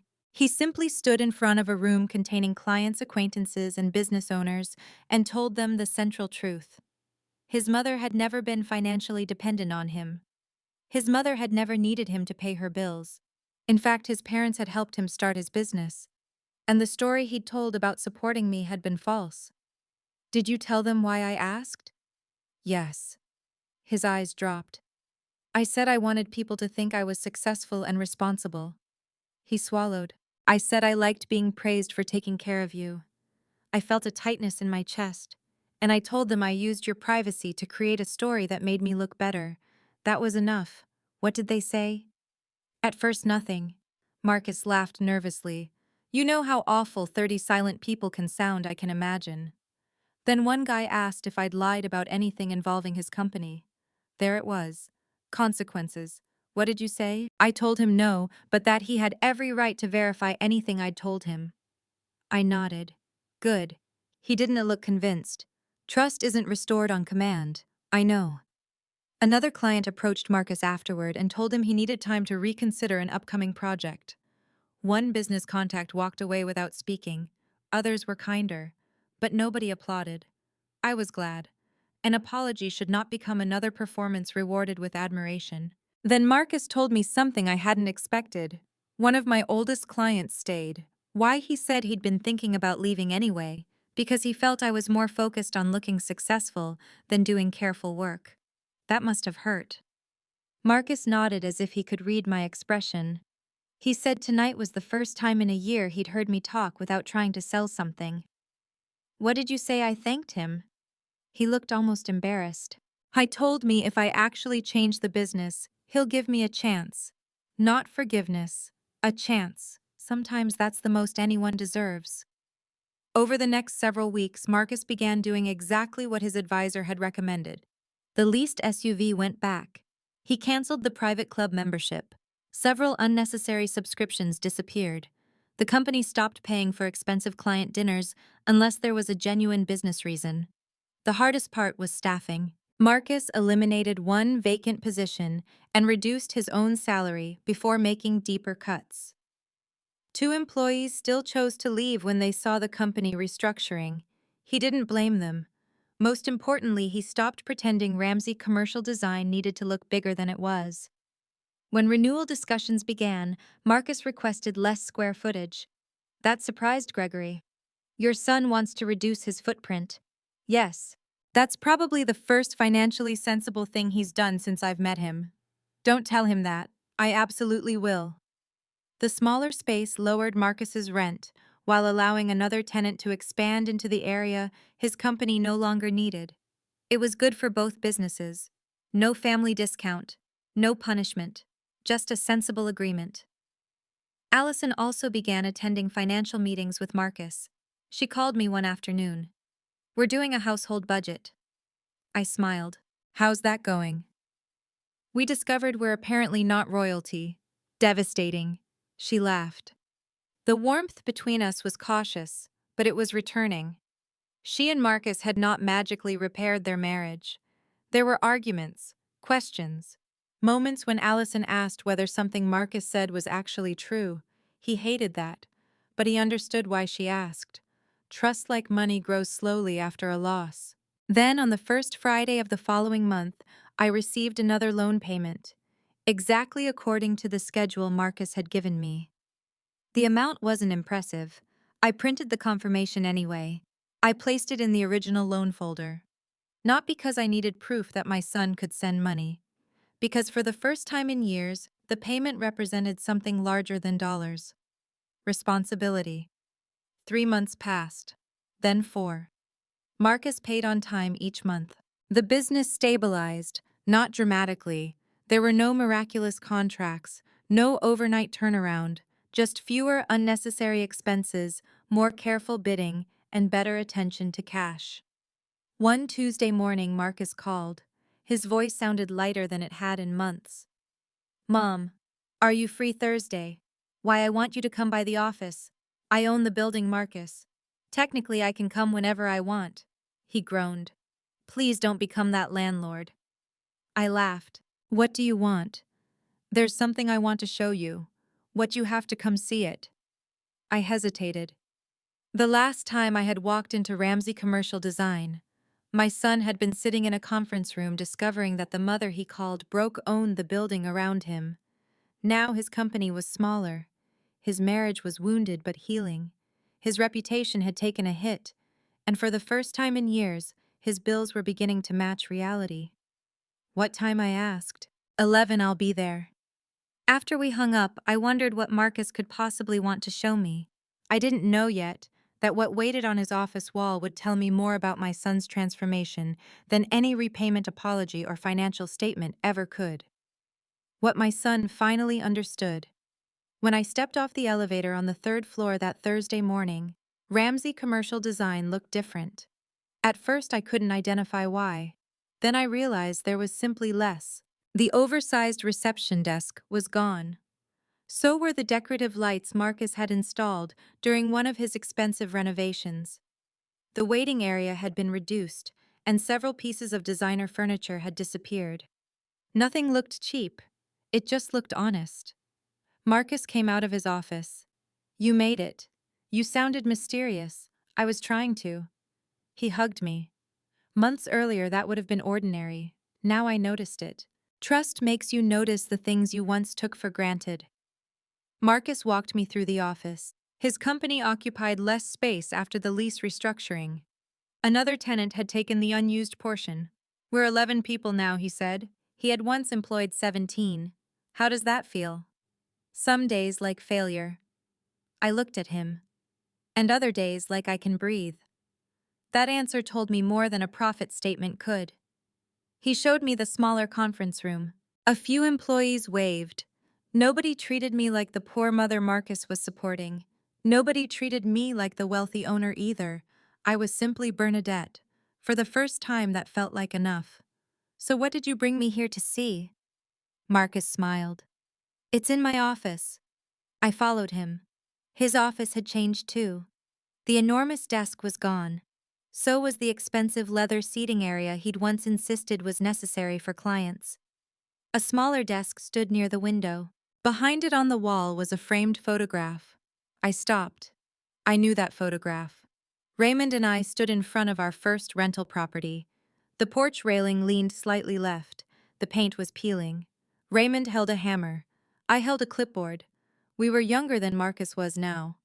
"Where did you get that?" "I found a copy in Dad's old things." I stepped closer.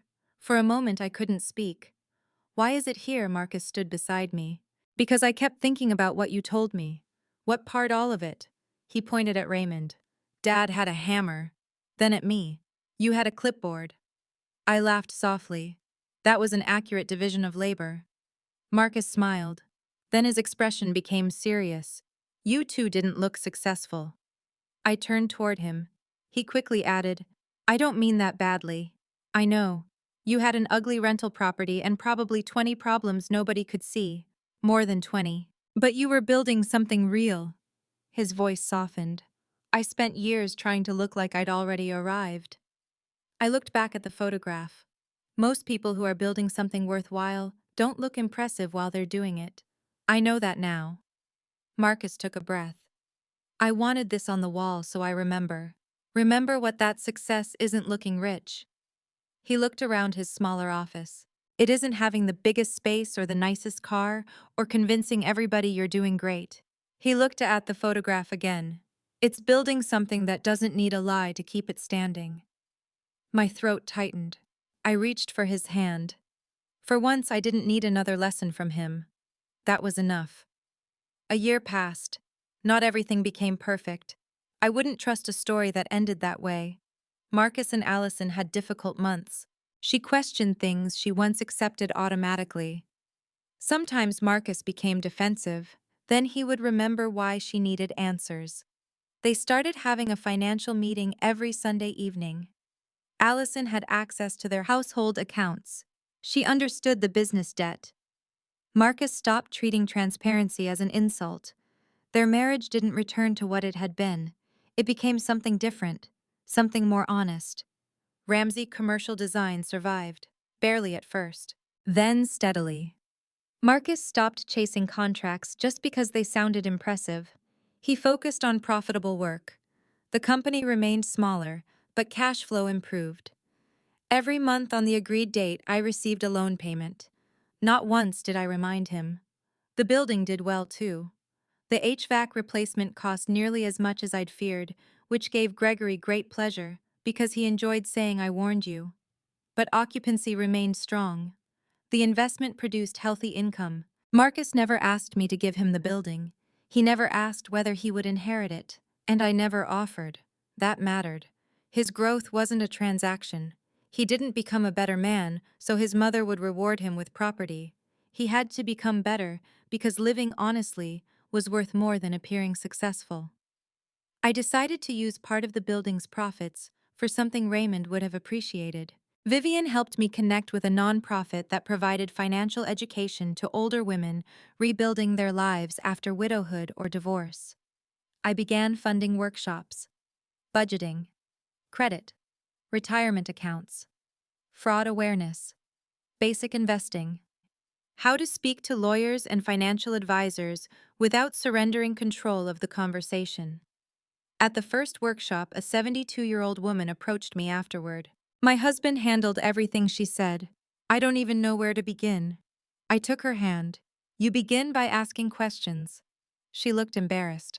What if they're stupid questions? There are expensive questions, I said. There are painful questions.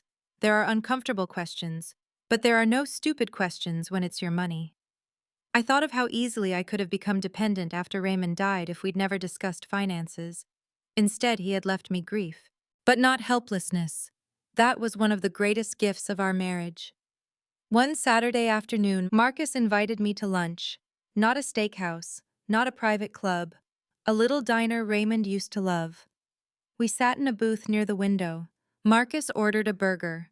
I ordered chicken soup. We talked about ordinary things. The building, Allison, my garden, a client Marcus had recently won. Then the check arrived. I reached for it. Marcus grabbed it first. I've got this. I raised an eyebrow. You sure you can afford that? He froze. So did I. For 1 second, the entire past year sat between us. Broke, money, lies, debt, the building. Then Marcus laughed. A real laugh. This time, yes. I laughed too. He paid the bill. $27.40. Strangely, it meant more to me than any large check he could have written. Driving home afterward, I thought about the first time I'd heard my son call me broke. For months, I believed those words were what had hurt me most. They weren't.